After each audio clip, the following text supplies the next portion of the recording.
ಅತ್ಯಂತ ಮಧುರವಾದ ಧ್ವನಿಯಿಂದ ಇವಳು ಹಾಡುತ್ತಿರುವ ಜೋಗುಳವನ್ನು ಕೇಳಿದಾಗ ನನ್ನ ಕಿವಿಗಳು ಸಾರ್ಥಕವಾದವು ಅಂತ ಅನ್ನಿಸ್ತದೆ. ಆದರೆ ಅಲ್ಲಿಗೆ ನಿಲ್ಲಿಸುವಂತಿಲ್ವಲ್ಲ. ಅವಳು ಹಾಡುತ್ತಿರುವ ಹಾಡಿನಲ್ಲಿರುವ ಸಾಹಿತ್ಯವನ್ನು ಕೇಳಿದರೆ ಈ ಮಣಿಯ ರಹಸ್ಯವೂ ನನಗೆ ಅರ್ಥವಾಯಿತು. ತಂದೆಯಾಗಿಹ ಜಾಂಬವಂತ ಕೇಸರಿಯ ಕೊಂದು ತಂದಿಹವರ ಸ್ಯಮಂತಕ ಮಣಿಯ ಚಂದದೊಳದ ನಿನ್ನ ತೊಟ್ಟಿಲ ಬಳಿಯ ಬಂಧಿಸಿಹನು ನೋಡು ಭಾಗ್ಯಾಂಬೋನಿದೆಯ. ಸಾಕಲ್ಲ, ತಂದವನು ಜಾಂಬವಂತ, ಸಿಂಹವನ್ನು ಕೊಂದು ಈ ಮಣಿಯನ್ನು ಯಾವ ಜಾಂಬವಂತ? ಅವನೆಯ ಹೌದು ಅಂತಾದರೂ ನೋಡಬೇಕಲ್ಲ. ನೋಡಬೇಕು ಅಂತಾದ್ರೆ ನಮ್ಮ ಬರಬೇಕು ಅಂತಾದ್ರೆ ನಾನು ಕರೀಬೇಕಲ್ಲ. ಪಾಂಚಜನ್ಯವನ್ನೆತ್ತಿ ಧ್ವನ ಎಬ್ಬಿಸ್ತೇನೆ, ನೋಡೋಣ.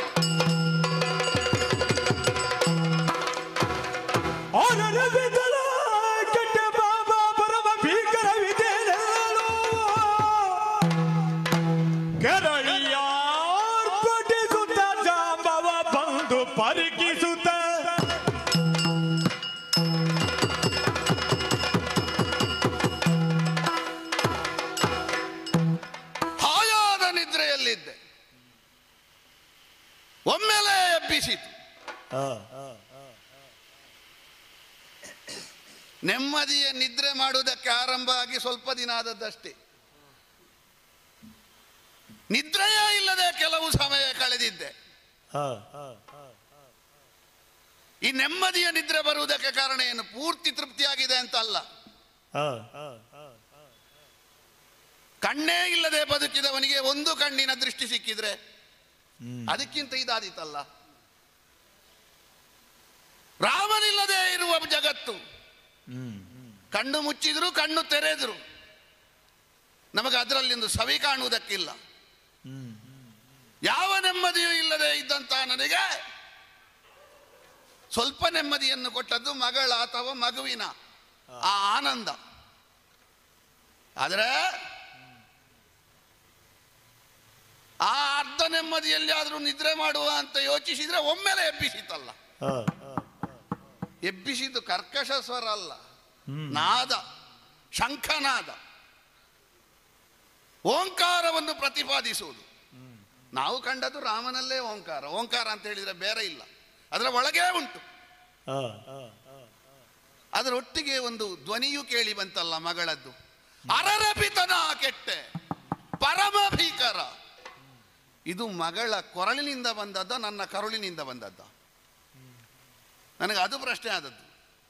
ಇದು ಮಗಳದ್ದೇ ಮಾತ ಅಥವಾ ನನ್ನ ಒಳಗಿನ ಮಾತನ್ನು ಮಗಳು ಹೇಳಿದ್ದ? ಅರರಪಿತನ ಕೆಟ್ಟೆ ಪರಮ ಭೀಕರ, ಇದು ನಾನು ರಾಮನಲ್ಲಿ ಹೇಳಬೇಕಾದ್ದಲ್ವ? ಅವ ಇಲ್ಲದೆ ಇರುವ ಈ ಜಗತ್ತಿಗಿಂತ ದೊಡ್ಡ ಪರಮ ಭೀಕರ ಏನುಂಟು? ಅದನ್ನೇ ನಾನು ಸಾಕಿದ ಮಗಳು ಹೇಳಿದ್ಲೋ ಎನ್ನುವ ಹಾಗೆ ಅರರಪಿತನ ಕೆಟ್ಟೆ ಪರಮ ಭೀಕರ.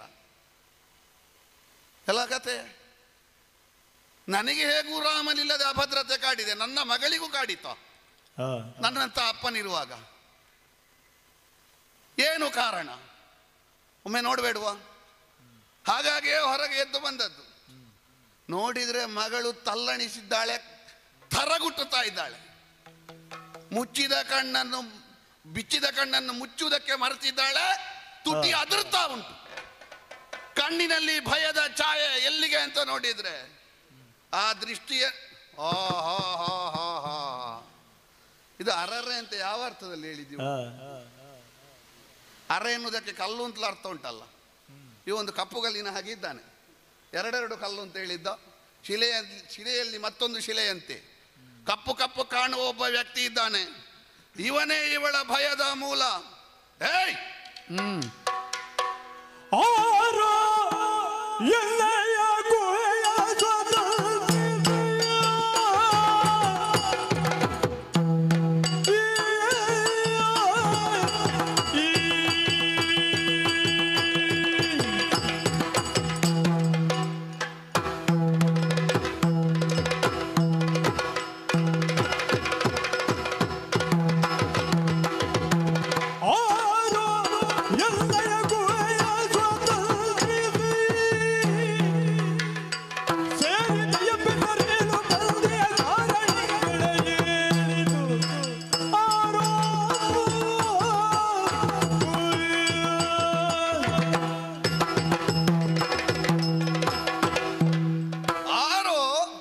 ಹ್ಮ್ ಗುಹಾಭಾಗದ ಒಳಗೆ ಬಂದಿದ್ದಿ. ಆ, ನಿನ್ನ ಕೈಯಲ್ಲಿರುವ ಶಂಖವೇ ಹೇಳ್ತದೆ ನೀನೇ ಈ ನಾದ ಹೊರಡಿಸಿದ್ದು. ಹೌದು. ನನ್ನ ಮಗಳು ಭಯಗೊಂಡಿದ್ದಾಳೆ. ಹ್ಮ್ ನನ್ನಂಥವನನ್ನು ನೋಡಿಯು ಹ್ಮ್ ಇಲ್ಲಿಯವರೆಗೆ ನನ್ನೊಂದಿಗೆ ಬದುಕಿದ ನನ್ನ ಮಗಳು ಹ್ಮ್ ಪರಮ ಭೀಕರ ಅಂತ ನಿನ್ನನ್ನು ನೋಡಿ ಹೇಳಬೇಕಾದ್ರೆ ಆ. ಎಂಥದೋ ವಿಕಾರ ತೋರಿಸಿದ್ದಿ ನೀನು. ಅಲ್ಲ, ಭೀಕರತೆ ಅಂದ್ರೆ ಏನು ಅಂತ ಅವಳಿಗೆ ಗೊತ್ತಿರ್ಲಿಕ್ಕಿಲ್ಲ. ಅದ್ಯಾಕೆ? ಶಬ್ದ ಮಾತ್ರ ಗೊತ್ತಿರೋದು, ಅರ್ಥ ಗೊತ್ತಿರ್ಲಿಕ್ಕಿಲ್ಲ. ಇಲ್ಲದಿದ್ರೆ ನಿನ್ನನ್ನು ನೋಡಿ ಹೆದರದೇ ಇದ್ದವಳು ನನ್ನನ್ನು ನೋಡಿ ಭೀಕರ ಅಂತ ಹೇಳಬೇಕಾದ್ರೆ ಬಹುಶಃ ನೀನು ಕಲಿಸಿದ ಭಾಷೆಯಲ್ಲಿ ವ್ಯತ್ಯಾಸ ಉಂಟಾ ಏನು? ಅಲ್ವೇ ಅಲ್ಲ. ಮತ್ತೆ ನನ್ನ ಮಗಳು ಈಗ ದೊಡ್ಡವಳಾಗಿದ್ದಾಳೆ, ಗೊತ್ತಾಗ್ತದೆ, ಕಾಣ್ತದಲ್ಲ, ಒಳ್ಳೆ ಬೆಳೆದಿದ್ದಾಳೆ. ಕೇವಲ ರೂಪದಲ್ಲೇ ಭೀಕರ ಇರುವುದಲ್ಲ, ಕೆಲವೊಮ್ಮೆ ಚಂದದ ರೂಪದ ರಕ್ಕಸರು ಇರ್ತಾರೆ ಅಂತ ಅವಳಿಗೆ ಅನುಭವಕ್ಕೆ ಬಂದಿದೆ. ಹಾಗಾಗಿಯೇ ಇಲ್ಲಿವರೆಗೆ ನನ್ನಲ್ಲಿ ಕಾಣದ ಭೀಕರತೆಯನ್ನು ನಿನ್ನಲ್ಲಿ ಕಂಡಿರ್ಬೇಕು. ಲೋಕಾನುಭವ ಇದ್ದವಳು ಅಂತ ಕಾಣುವುದಿಲ್ಲ ನೋಡಿದ್ರೆ. ಇಲ್ಲ, ಲೋಕಾನುಭವ ಅಂತ ಹೇಳಿದ್ರೆ ನಾನು ಹೊರಗಿಂದ ಬಂದು ಹೇಳಿದ ಕತೆ ಮಾತ್ರ ಲೋಕಾನುಭವ. ಹೌದು, ನೀನು ಏನೆಲ್ಲ ಕತೆ ಹೇಳಿದ್ಯೋ ಯಾರಿಗೆ ಗೊತ್ತು. ಅಲ್ಲಲ್ಲ, ಹಾಗೆ ಹೇಳಿದ್ದೆ ನಾನು. ಮೊದಲನೇ ಯುಗದ ಹಾಗೆ ಅಲ್ಲ ಮಗಳೇ, ಈಗೆಲ್ಲ ಚಂದ ಚಂದದ ರಕ್ಕಸರಿದ್ದಾರೆ ಅಂತ ಕತೆ ಹೇಳಿದ್ದೇನೆ ನಾನು. ಹಾಗಾಗಿ ಇರಬಹುದು, ನನ್ನನ್ನು ಚಂದದ ರಕ್ಕಸ ಅಂತ ಎಣಿಸಿರ್ಬೋದು. ಚಂದದ ರಕ್ಕಸ ಅಂತ ನೀನು ಒಪ್ಪಿಕೊಂಡ್ರೆ ಅರ್ಧ ಒಪ್ಪಿಕೊಂಡ ಹಾಗಾಗುದಿಲ್ಲ, ಎರಡನ್ನು ಒಪ್ಪಿಕೊಳ್ಬೇಕು. ಇಲ್ಲ, ಚಂದ ಅನ್ನೋದನ್ನು ಒಪ್ಪುತ್ತೇನೆ. ಚಂದ ಅನ್ನೋದನ್ನು ಒಪ್ಪಿಕೊಂಡ್ರೆ ರಕ್ಕಸ ಅಂತಲೂ ಒಪ್ಪಿಕೊಳ್ಬೇಕು. ಅದೇ ಹೇಗಾಗ್ತದೆ? ಅದು ನಾವು ಕಲ್ತ ಭಾಷೆಯಲ್ಲಿ ಚಂದದ ರಕ್ಕಸ ಅಂತ ಇಲ್ಲ. ನೀ ಹೇಳಿದ್ರಿಂದ ನನ್ನ ಜೀವನ ಅನುಭವದಲ್ಲಿ ಉಂಟು. ಚಂದದ ರಕ್ಕಸರಿದ್ದಾರಾ? ಹೌದೌದು, ಆದೀತು. ಅಂದ್ರೆ ಹೊರಗಿನ ರೂಪದಲ್ಲಿ ಎಲ್ಲ ಸ್ವಭಾವ ನಿರ್ಣಯ ಆಗುವುದು. ಹೊರಗಿನ ರೂಪದಲ್ಲಿ ಗೋವುಗಳಂತೆ ಕಾಣುವ ಒಳಗೂ ಹುಲಿ ಇರ್ತದೆ, ಹುಲಿಯಂತೆ ಕಾಣುವ ಮುಖದಲ್ಲಿ ಒಳಗೆ ಮಾನವೀಯತೆ ಇರ್ತದೆ, ಗೋವುತನ ಇರ್ತದೆ. ಏನಪ್ಪ ಇರ್ತದೆ, ಇದ್ದೀತು. ಹಾಗಾಗಿ ಕರಡಿಯ ಒಳಗೂ ಮನುಷ್ಯ ಇರ್ಬೋದು. ಹೌದಪ್ಪ, ಅಲ್ಲ, ಕರಡಿಯ ಒಳಗಿರುವುದೇ ಮನುಷ್ಯತ್ವದ ನಿಜವಾದಂತಹ ರಸ. ಹಾಗೊಂದು ವ್ಯಾಖ್ಯಾನ ಉಂಟಾ? ಹೌದೌದು, ಆದೀತು. ವ್ಯಾಖ್ಯಾನ ಅಂತ ಹೇಳಿದ್ರೆ ಯಾವುದೋ ಒಂದು ಪುಸ್ತಕ ಓದಿ ವ್ಯಾಖ್ಯಾನ ಮಾಡಿದಲ್ಲ ನಾನು ಎಲ್ಲಿಂದ ವ್ಯಾಖ್ಯಾನ ಮಾಡಿದ್ದು? ಮತ್ತೆ ಕರಡಿಗೆ ಪುಸ್ತಕ ಯಾರು ತಂದು? ಎಲ್ಲಿಂದ? ನಮಗೆ ಜೀವನ ಅನುಭವವೇ ಪುಸ್ತಕ. ಹೌದೌದು, ಅದೇ ದೊಡ್ಡ ವಿದ್ಯಾಲಯ. ಅಯ್ಯ, ಅಂತೂ ನಿನ್ನ ವಿದ್ಯಾಲಯದಲ್ಲಿ ಇವಳು ಭೀಕರ ಅಂದ್ರೆ ಇದು ಅಂತ ಕಲ್ತಿದ್ದಾಳೆ. ಪರಮ ಭೀಕರ. ಈಗ ನಾನು ಈಗ ಬಂದು ನಿನ್ನ ಮುಂಭಾಗದಲ್ಲಿ ನಿಲ್ಲುವಾಗ ನೀನು ಹೇಗಿದ್ದೀಯೋ ಬಹುಶಃ ಹಾಗೆ ಇರ್ಲಿಕ್ಕಿಲ್ಲ ಕಾಣ್ತದೆ. ಏನೋ ವಿಕಾರ ತೋರಿಸಿದ್ದಿ ನೀನು. ಇಲ್ಲದ್ರೆ ಯಾಕೆ ಭೀಕರ ಅಂತ ಕಂಡಿತು? ಅದೇ ಅವಳಿಗೆ ಭೀಕರ ಅಂದ್ರೆ ಏನು ಅಂತ ಗೊತ್ತಿಲ್ಲ. ಅಲ್ಲಲ್ಲ, ನಾನು ಹೇಳಿದನಲ್ಲ, ನಾನು ಹೇಳಿದ ಭೀಕರದಲ್ಲಿ ಯಾವುದೋ ಒಂದನ್ನು ಕಂಡಿದ್ದಾಳೆ ಅವಳು. ಏನು ಅವಳು ಕಂಡಿರ್ಬೋದು? ಅವಳು ಕಂಡಿದ್ದಾಳೆ. ಯಾಕಂದ್ರೆ ನನ್ನೊಂದಿಗಿದ್ದ ಮಗಳ ಮಾತಿಗಿಂತ ಹೆಚ್ಚು ಭಾವ ಗೊತ್ತಾಗ್ತದೆ ನನಗೆ. ಗೊತ್ತಾಗದೇನು? ನಾಗರಿಕ ಪ್ರಪಂಚದಿಂದ ಬಂದವಲ್ವ ನೀನು, ಹಾಗೆ ಕಾಣ್ತಿ ನೋಡುವ. ನಾಗರಿಕತೆ ಮಾತ್ರ ಇರುವುದು ನಿನ್ನಲ್ಲಿ, ಸಂಸ್ಕೃತಿಯೇ ಇಲ್ಲ.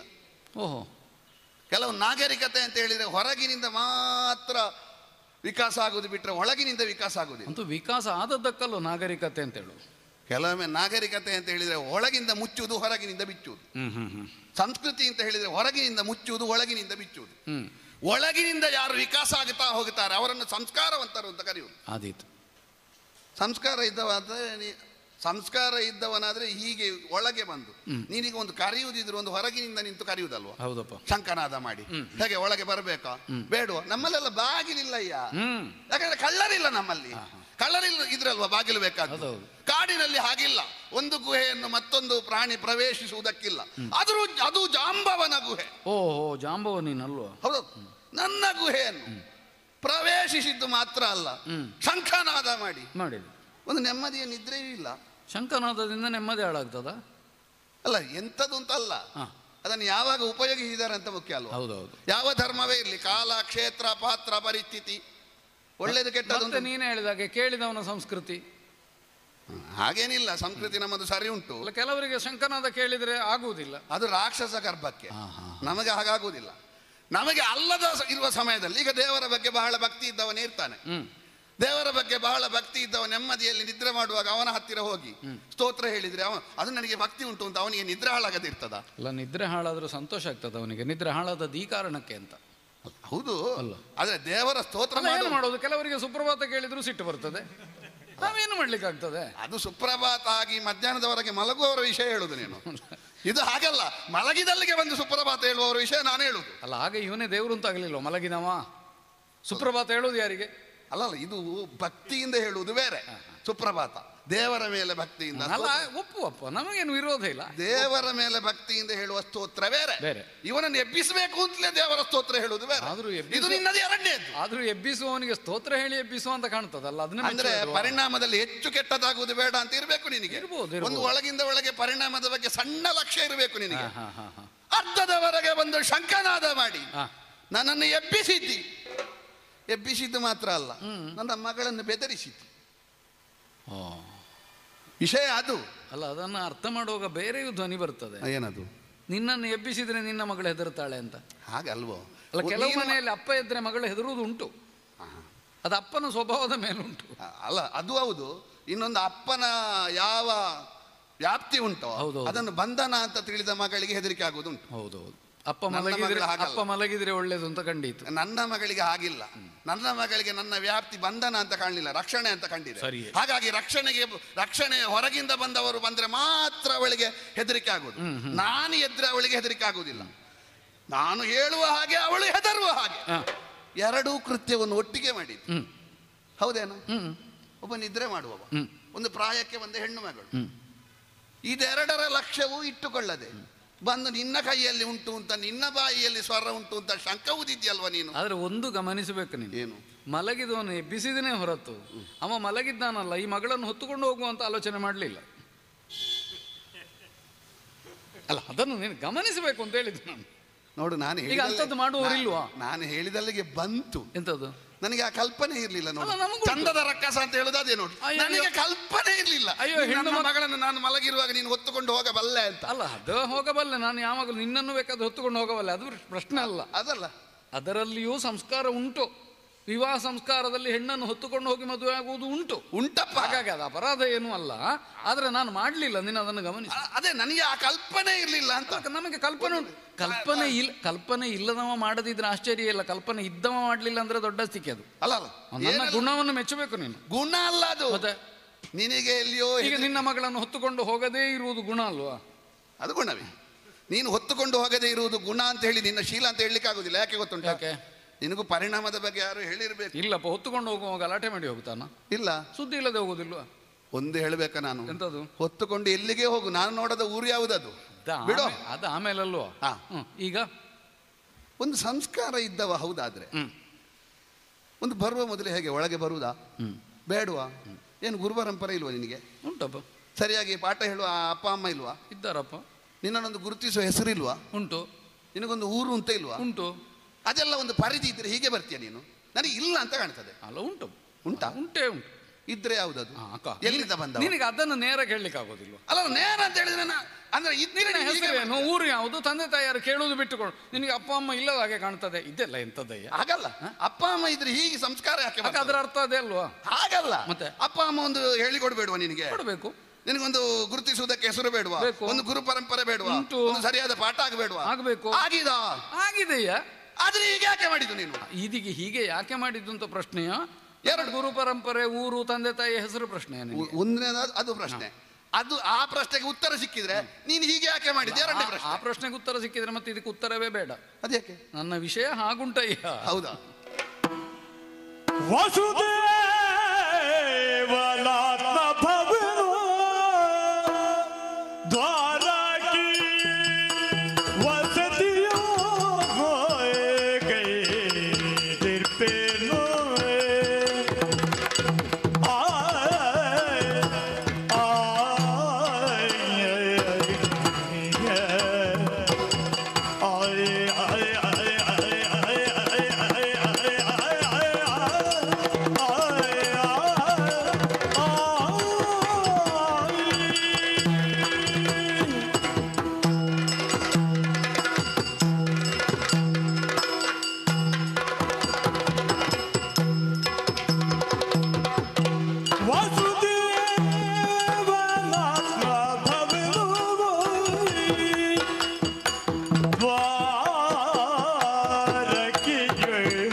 ನೋಡಿಯ ಜಾಂಬವಂತ, ಹ್ಮ್ ಇದು ನಿನ್ನ ಗುಹೆ.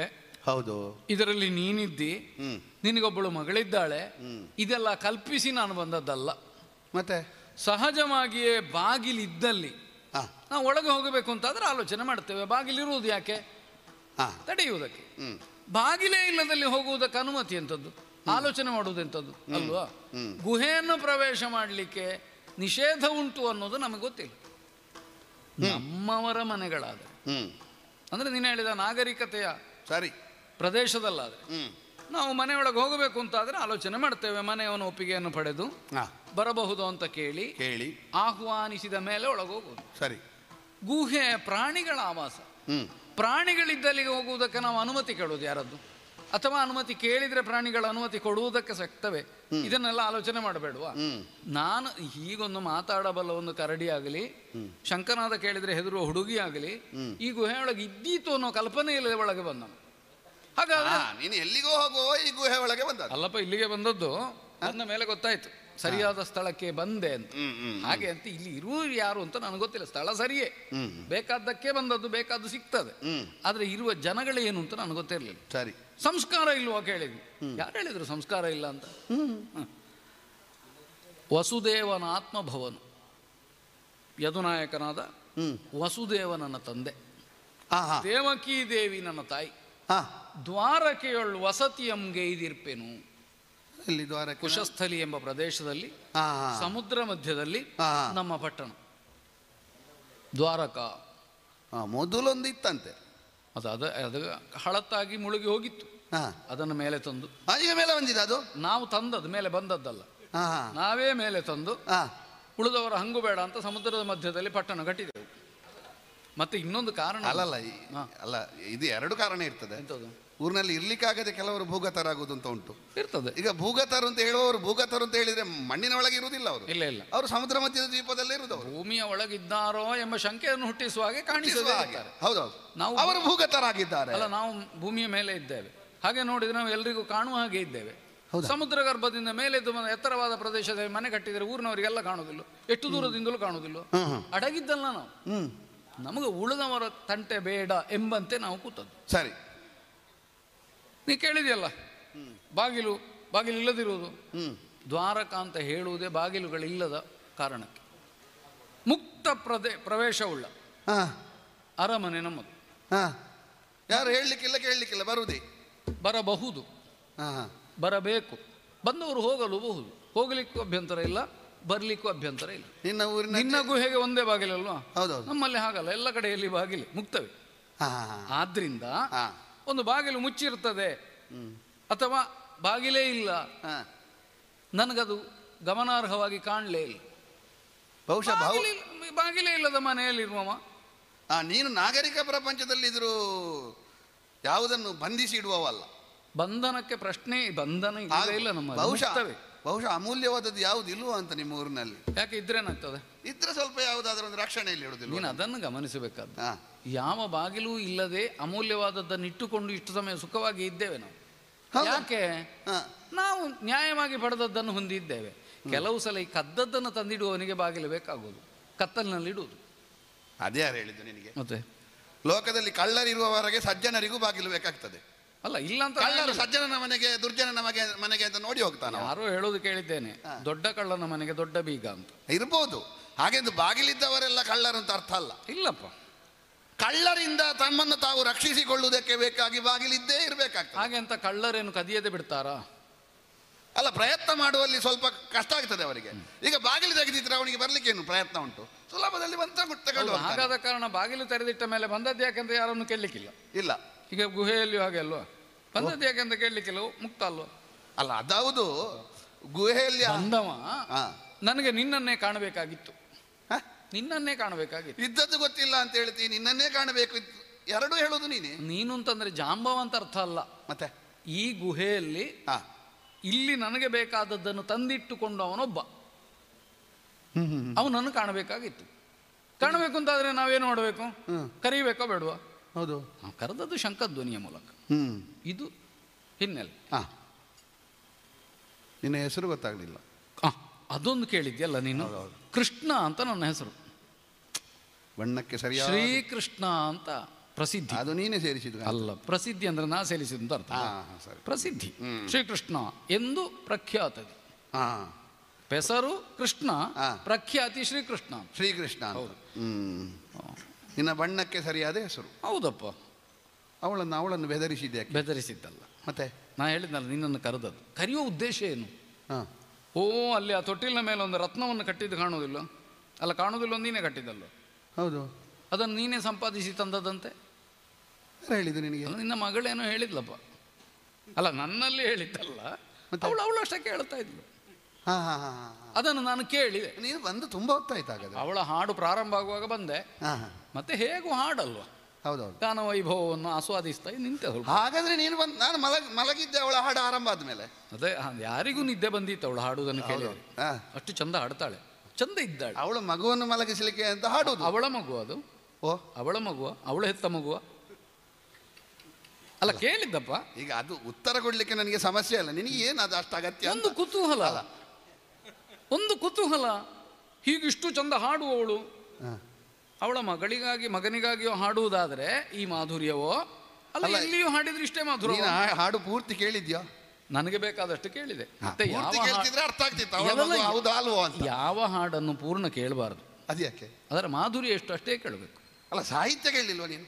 ಸಾಹಿತ್ಯ ನಮಗೆ ಬೇಕಾದ ಯಾವಾಗಲೂ ನಾನು ಹೇಳುವಾಗ ಸಾಧಾರಣ ಅರ್ಥ ಆಗುವಾಗ ಹೇಳ್ತಾಳೆ ಅವಳು. ಒಂದು ಸಾಹಿತ್ಯ ಶುದ್ಧ ಉಂಟು. ಎಷ್ಟೋ ಜನ ಹಾಡುವಾಗ ಸಾಹಿತ್ಯ ಏನೇನಾಗ್ತದೆ, ಇದು ಹಾಗೇನಿಲ್ಲ, ಸರಿ ಉಂಟು, ಸರಿ ಉಂಟು. ಅದೇ ಆ ಮಣ್ಣಿ ಉಂಟಲ್ಲ, ಹೌದು, ಅದನ್ನು ಹೊಂದುವುದಕ್ಕಾಗಿ ಶಂಕಧ್ವನಿ ಮಾಡಿ ನಿನ್ನನ್ನು ಕರೆದದ್ದು. ಅದು ನಂದು. ಯಾರ್ದು? ನಮ್ಮದು. ಕೊಡ್ತೀಯಾ? ಹೋಗ್ತೇನೆ. ನಿನಗೆ ನಿನ್ನ ತಲೆಯಲ್ಲಿ ಎಂಥದ್ದು? ನಾಟಕ ಪ್ರದರ್ಶನ ಮಾಡುವಾಗ ಕಲಾ ಸಂಘದಿಂದ ತಂದು ಕಿರೀಟಕ್ಕೆ ಕಟ್ಟಿದ್ದು ಬಿದ್ದದ್ದು ಅಂತ ಭಾವಿಸಿದ್ಯಾ? ಅಲ್ಲಪ್ಪ, ಇದು ನವಿಲುಗರಿ. ಅಥವಾ ಸಂತೆ? ಇದು ನವಿಲುಗರಿ ಅಲ್ಲ, ಇದು ನವಿಲುಗರಿ. ನಾನು ನಾಟಕ ಪ್ರದರ್ಶನದಲ್ಲಿ ಹೇಳಿದ್ದು. ನಾಟಕ ಪ್ರಸ್ತುತಿ ಮಾಡುವಾಗ ಯಾವನೋ ಒಬ್ಬ ಆಹಾರ್ಯ. ನಿನಗೆ ನಾಟಕವೂ ಗೊತ್ತುಂಟ ಕರಡಿಗೆ? ಓ, ನಾಟಕವೂ ಗೊತ್ತುಂಟ ಕರಡಿಗೆ? ನಾಟಕ ಮಾಡಲಿಕ್ಕೆ ಕರಡಿಯ ನಾಟಕ ಗೊತ್ತಿಲ್ಲ, ಈಗ ಗೊತ್ತಾಯ್ತು. ಓ, ಕರಡಿಯ ನಾಟಕ ಗೊತ್ತಿಲ್ಲ ನಮಗೆ. ನಮಗೆ ಮಾನವರ ನಾಟಕ ಗೊತ್ತುಂಟು. ಅದ, ನಮಗೆ ಕರಡಿಯ ನಾಟಕ ಗೊತ್ತಿಲ್ಲ. ನಾಟಕ ಮಾನವರು ಮಾಡುವುದು ಅಂತಲೇ ನಾವು ಎಣಿಸಿದ್ದು. ಅಲ್ಲ, ಕರಡಿಗಳು ನಾಟಕ ಮಾಡ್ತವ? ಅಲ್ಲ, ಕರಡಿಗಳು ನಾಟಕ ಮಾಡುದಿಲ್ಲ. ನಾನು ನಾಟಕ ನೋಡಿದವ. ಆ ಮನುಷ್ಯರ ನಾಟಕವನ್ನು ನೀನು ನೋಡಿ, ಬುದ್ಧಿಜೀವಿಗಳೆನಿಸಿಕೊಂಡವರ ನಾಟಕ ನೋಡಿದವ. ನರ ನಾಟಕವನ್ನು ನೋಡಿ. ಹೌದೌದು. ನಿನ್ನ ನಾಟಕ ಇಲ್ಲಿ ಬೇಡ. ನನ್ನ ಯಾಕೆ ನಾಟಕ ಅಂತ ಹೇಳ್ತೀಯ? ಏನು ಕೊಡ್ಲಿಕ್ಕೆ ನೀನು ಬರುವಾಗ ತೆಗೆದಿಟ್ಟದ್ದು? ಇದು ಕೊಡ್ಲಿಕ್ಕೆ ಅಂತ ತೆಗೆದಿಟ್ಟದ್ದಲ್ವಾ? ಸ್ವಾಮಿತ್ವ ಉಂಟು. ಓಹೋ,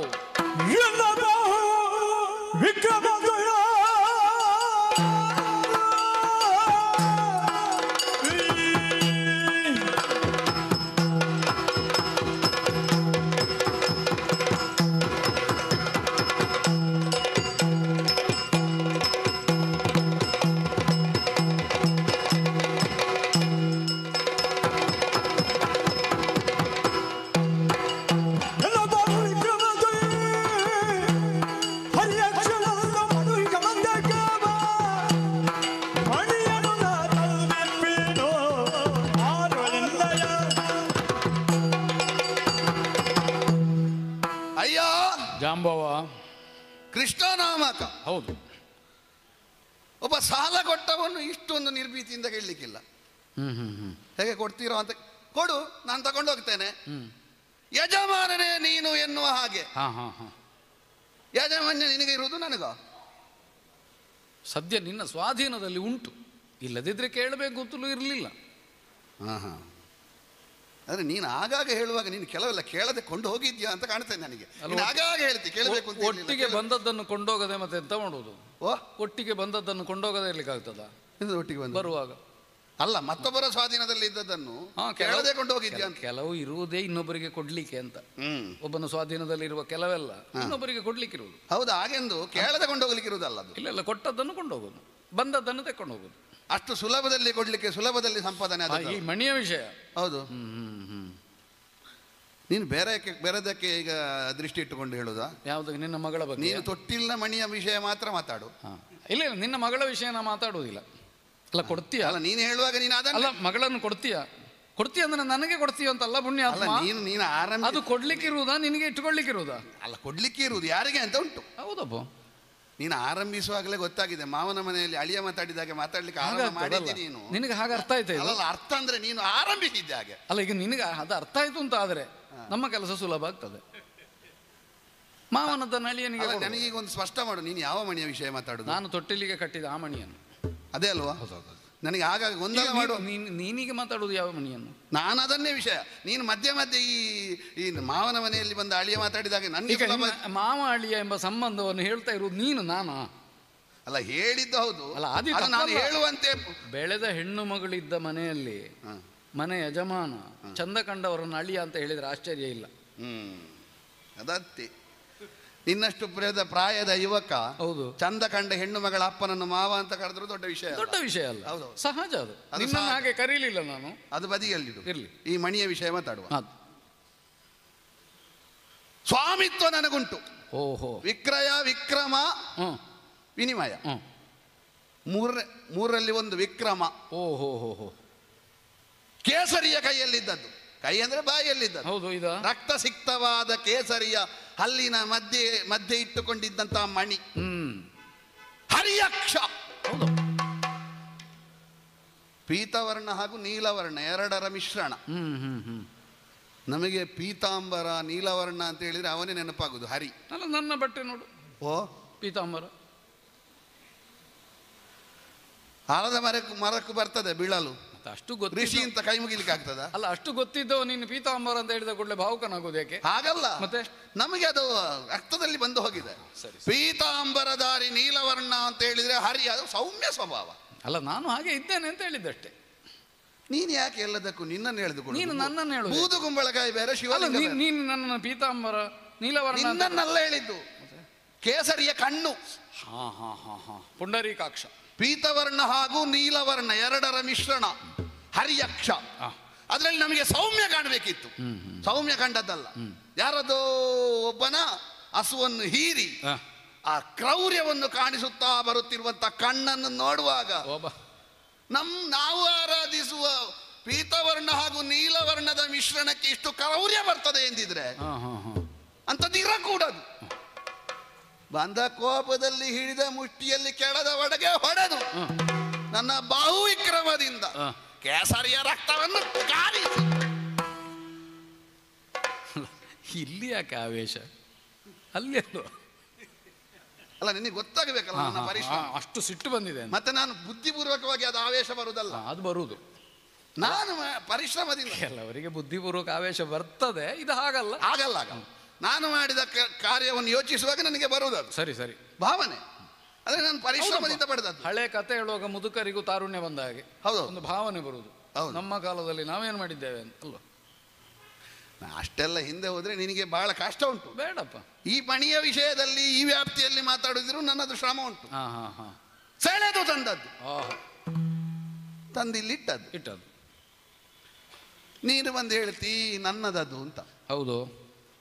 ಈಗ ನಾನು ಸೆಳೆದು ತಂದು ಇಲ್ಲಿ ಇಟ್ಟ ವಿಕ್ರಮದಿಂದ ಸಂಪಾದಿಸಿದ ನಾನು ಜೀವ ಇದ್ದೇನೆ.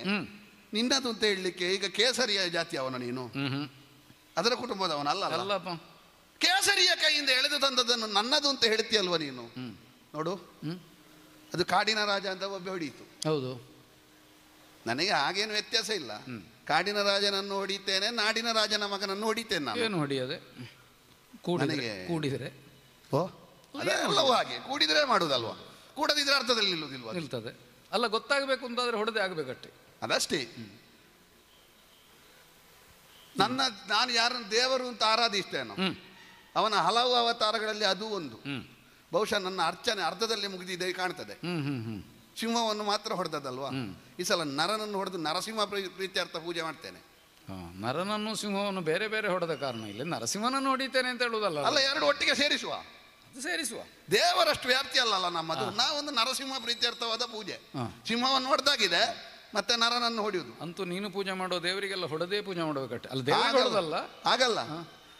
ದೇವರಿಗೆ ಹೊಡೆದು ಪೂಜೆ ಮಾಡೋದು ಅಂತ ಹೇಳಿದ್ರೆ ದೇವರ ಪ್ರೀತಿಗೆ ಬೇಕಾಗಿ ದೇವರಿಗೆ ಯಾವನು ಅಡ್ಡಿಯಾಗುವ ಕೃತ್ಯ ಮಾಡ್ತಾನೋ ಅವನಿಗೆ ಹೊಡೆಯುವುದು. ಅದು ದೇವರಿಗೆ ಪ್ರೀತಿ. ಹೌದಪ್ಪ, ಹೌದೌದು, ಅದು ಸರಿ. ಈಗ ಕೊಡುವುದಿಲ್ಲ. ಅಲ್ಲ ಅಲ್ಲ ಕೊಡುವುದಿದ್ರೆ ಅದೇ ನಾನು ಎರಡನೇದು ಹೇಳಿದೆ ಅಲ್ವಾ. ಅಲ್ಲ ಅದು ನಾನು ಸಿಂಹಕ್ಕೆ ಏನು ಕೊಟ್ಟಿದ್ದೇನೆ ಅದು. ಅಲ್ಲ ಅದು ನಾ ಕೇಳಿದ್ದಲ್ಲ, ನಾ ಕೇಳಿದ್ದು ಮಣಿಯನ್ನು. ಈಗ ಕೊಡುವುದಿಲ್ಲ ಅಂತ ನೀನು ನಿರ್ಣಯ ಮಾಡಿ ನಿಲ್ಲುವಾಗ ಒಂದು ಒಂದು ಸಾಕ್ಷಿ ಬೇಡವೇನೋ. ಅಲ್ಲ ಅದೇ ಕೊಡುವ ಹೀಗೆ ನಿಲ್ಲುವಾಗ ನಿನ್ನ ಹಿತವನ್ನು ಲಕ್ಷಿಸಿ ಅಲ್ವ ನೀನು ಆಲೋಚನೆ ಮಾಡೋದು. ಹೌದು ಅಲ್ವಾ? ಹೌದು. ಅದನ್ನೇ ನಾನು ಲಕ್ಷಿಸಿ ಹೇಳೋದು.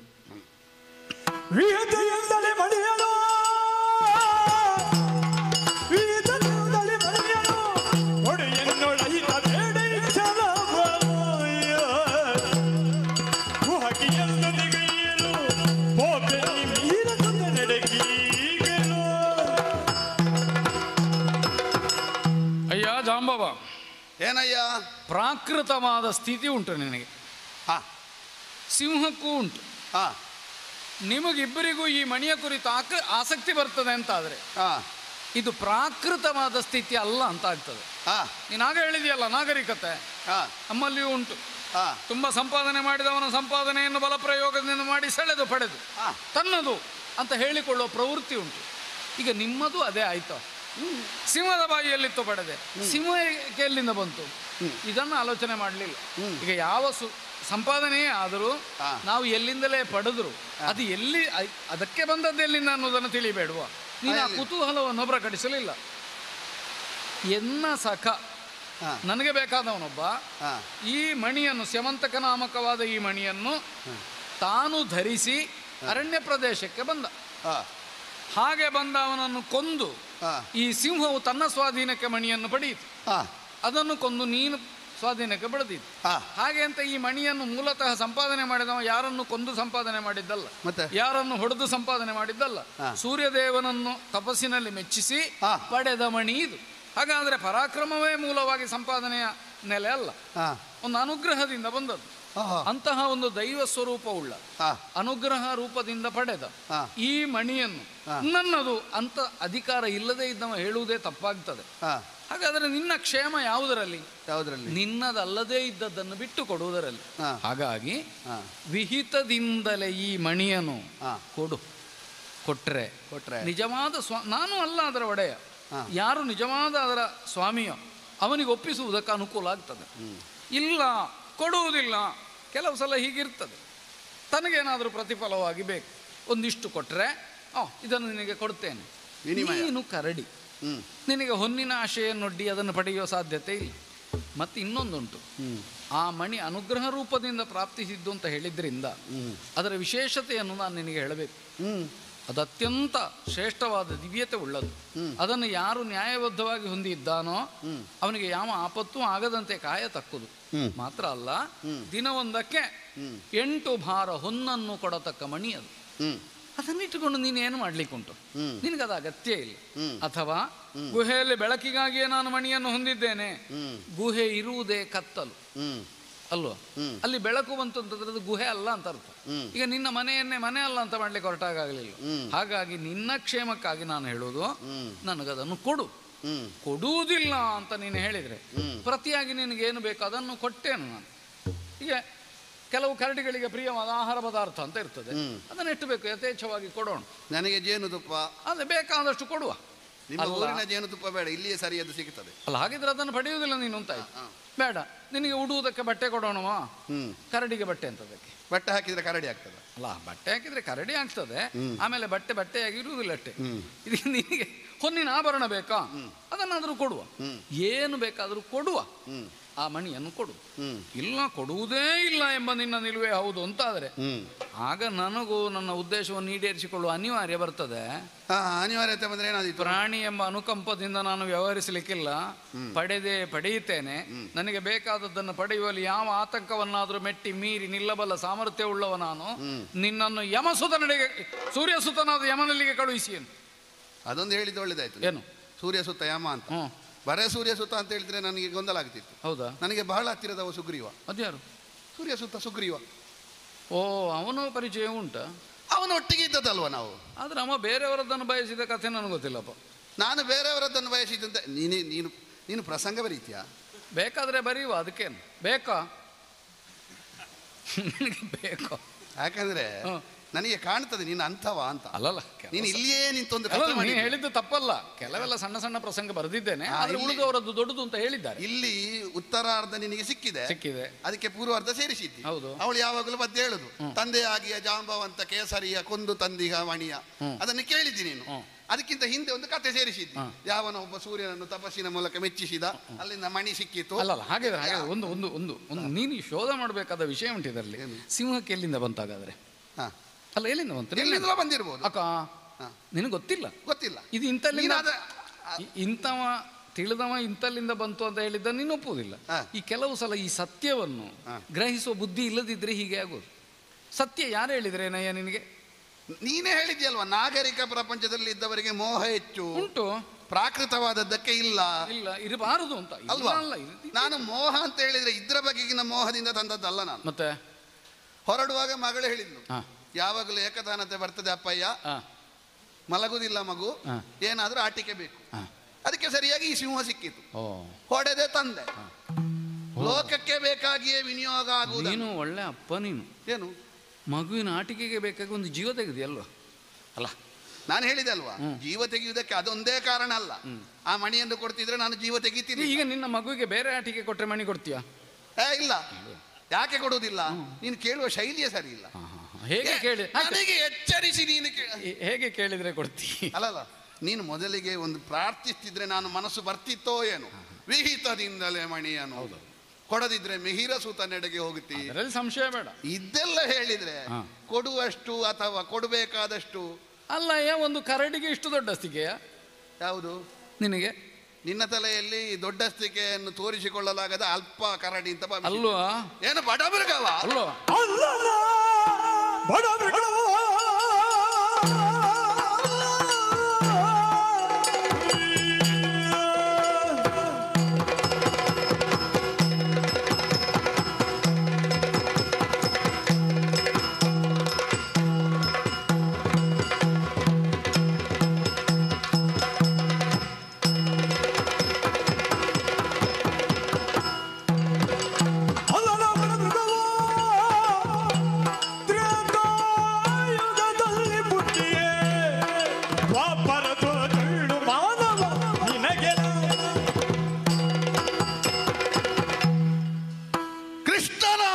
ಹೌದು.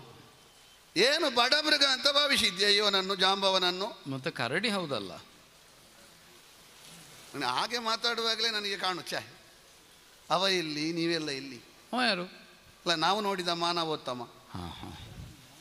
ಅವ ಸರ್ವಭೂತಗಳಲ್ಲಿಯೂ ದಯ ಇರಿಸಿಕೊಂಡವ. ಓಹೋ, ನೀನೀಗ ಆಗಾಗ ಕರಡಿ ಅಲ್ವಾ? ಕರಡಿ ಅಲ್ಲ, ಕರಡಿಯನ್ನು ಕರಡಿ ಅಂತ ಹೇಳದೆ ಮತ್ತೆ ಎಂತ ಹೇಳುದಪ್ಪ? ಅಲ್ಲ, ಕರಡಿ ಅಂತ ಹೇಳಲಿಕ್ಕೆ ಆಗ್ತದೆ? ಶಬ್ದದಲ್ಲಿರುವುದಲ್ಲ, ನೀನು ಹೇಳುವ ಭಾವದಲ್ಲಿರುವುದು.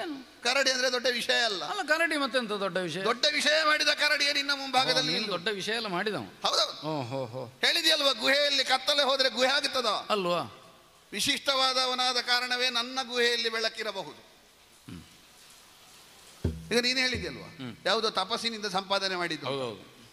ಈಗ ತಪಸ್ಸಿನಿಂದ ಸಂಪಾದನೆ ಮಾಡಿದವನೇ ಇಲ್ಲಿಗೆ ಬಂದದ್ದು ಅಥವಾ ಅವನ ಪ್ರತಿನಿಧಿಯಾಗಿ ಮತ್ತೊಬ್ಬ ಬಂದದ್ದು, ಯಾರು ಬಂದದ್ದು ವಿಷಯ ಅಲ್ಲ.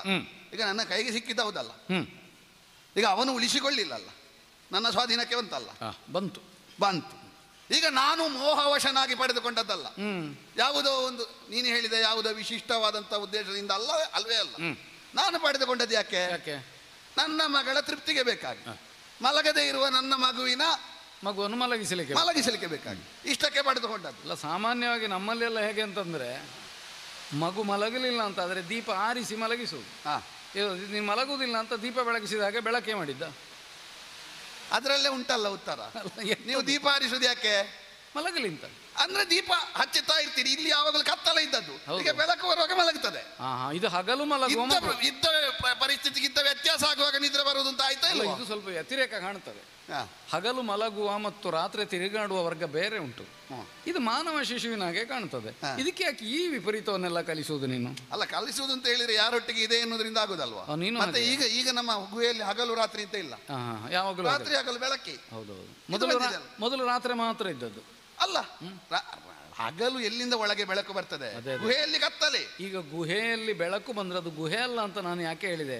ಕತ್ತಲಿರುವುದರಿಂದಲೇ, ಗುಹ್ಯವಾಗಿರುವುದರಿಂದಲೇ ಗುಹೆ ಅಂತ ಹೇಳುದಲ್ಲ. ಹೌದೌದು, ಆಯ್ತಲ್ಲ. ಈಗ ನಿನ್ನ ಮನೆಯನ್ನೇ ಮನೆ ಅಲ್ಲ ಅಂತ ಮಾಡಿದಾಗ ಆಯ್ತಲ್ಲ. ವಿಶಿಷ್ಟ ಅಂತ. ಆಯ್ತು.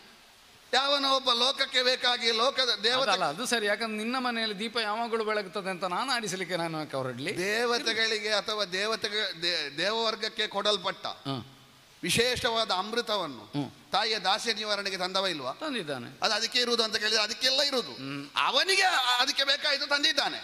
ಹಾಗೆ ಇದು ನನ್ನ ಮಗಳ ಸಂತೃಪ್ತಿ. ಸರಿ ಸರಿ. ನನ್ನ ಮನೆಯ ಮಗು ಮಲಗುವುದಕ್ಕೆ ಈ ಮಣಿಯನ್ನು ತೆಗೆದುಕೊಂಡು ಅವ ತಂದವ ಹಿಂದೆ ಕೊಟ್ಟಿದ್ದಾನೆ. ಓ, ಅಮೃತ ತಂದವ ಹಿಂದೆ ಕೊಟ್ಟಿದ್ದಾನೆ. ಆ ಒಪ್ಪಂದದಿಂದಲೇ ತಂದದ್ದು. ಹೌದು, ನಾನು ಒಪ್ಪಂದ ಮಾಡಿ ತಂದದ್ದಲ್ಲ, ಹಿಂದೆ ನಾನು ವಿಕ್ರಮದಿಂದ ತಂದದ್ದು. ಕೊಡುವುದಿದ್ರೆ ಕೊಟ್ಟೇನು. ನಾನು ಯಾರನ್ನು ನಿಜವಾಗಿ ಒಪ್ಪಿಕೊಳ್ತೇನೋ ಅಂಥವ ಕೇಳಿದ್ರೆ ಕೊಟ್ಟೇನು. ಅಂಥವ ಕೇಳಲಿಕ್ಕೆ ಈಗ ಇಲ್ಲವ. ಈಗ ನನ್ನನ್ನೇ ಅಂತವ ಅಂತ ತಿಳಿಬಹುದಲ್ಲ, ಕೊಡುವ ಮನಸ್ಸಿದ್ರೆ. ಈಗ ಸಂಕಲ್ಪ ಅಂತ ಸ್ವಲ್ಪ ಹೋಲಿಕೆ, ಸಂಕಲ್ಪ ಅಂತ ಒಂದುಂಟು, ಇಂಥದ್ದೊಂದು ಸಂಕಲ್ಪಿಸಿ. ಈಗ ಕಲಶದಲ್ಲಿ ಬಾವಿ ನೀರನ್ನು ತಂದಿಟ್ರು, ಅದು ಗಂಗೆಯ ನೀರು ಅಂತ ಸಂಕಲ್ಪ ಮಾಡೋ ಕ್ರಮ. ಹಾಗೆ ನೀನು ಕೊಡಬೇಕಾದವ ನಾನು ಅಂತಲೇ ಎಣಿಸಿದ್ರೆ ಆಯ್ತಲ್ಲ. ಆದರೆ ಎಲ್ಲದರಲ್ಲಿ ಅದು ಆಗುದಿಲ್ಲ, ಇದರಲ್ಲಿ ಮಾಡುವ ಸಮನ್ವಯ ಆಗುದಿಲ್ಲ. ಈಗ ಒಂದೇ ದೇವರಾದರೂ ಒಂದು ದೇವರಿಗೆ ಹೇಳಿದ ಹಾರಕ್ಕೆ ಮತ್ತೊಂದು ದೇವರಿಗೆ ಆಗುದಿಲ್ಲ. ಹೌದಾ? ಹೌದದು. ಮಹಾಲಿಂಗೇಶ್ವರನಿಗೆ ಹೇಳಿದ ಹಾರಕ್ಕೆ ಉಮಾಮೇಶ್ವರನಿಗೆ ಆಗುದಿಲ್ಲ. ಎಂತದಪ್ಪ.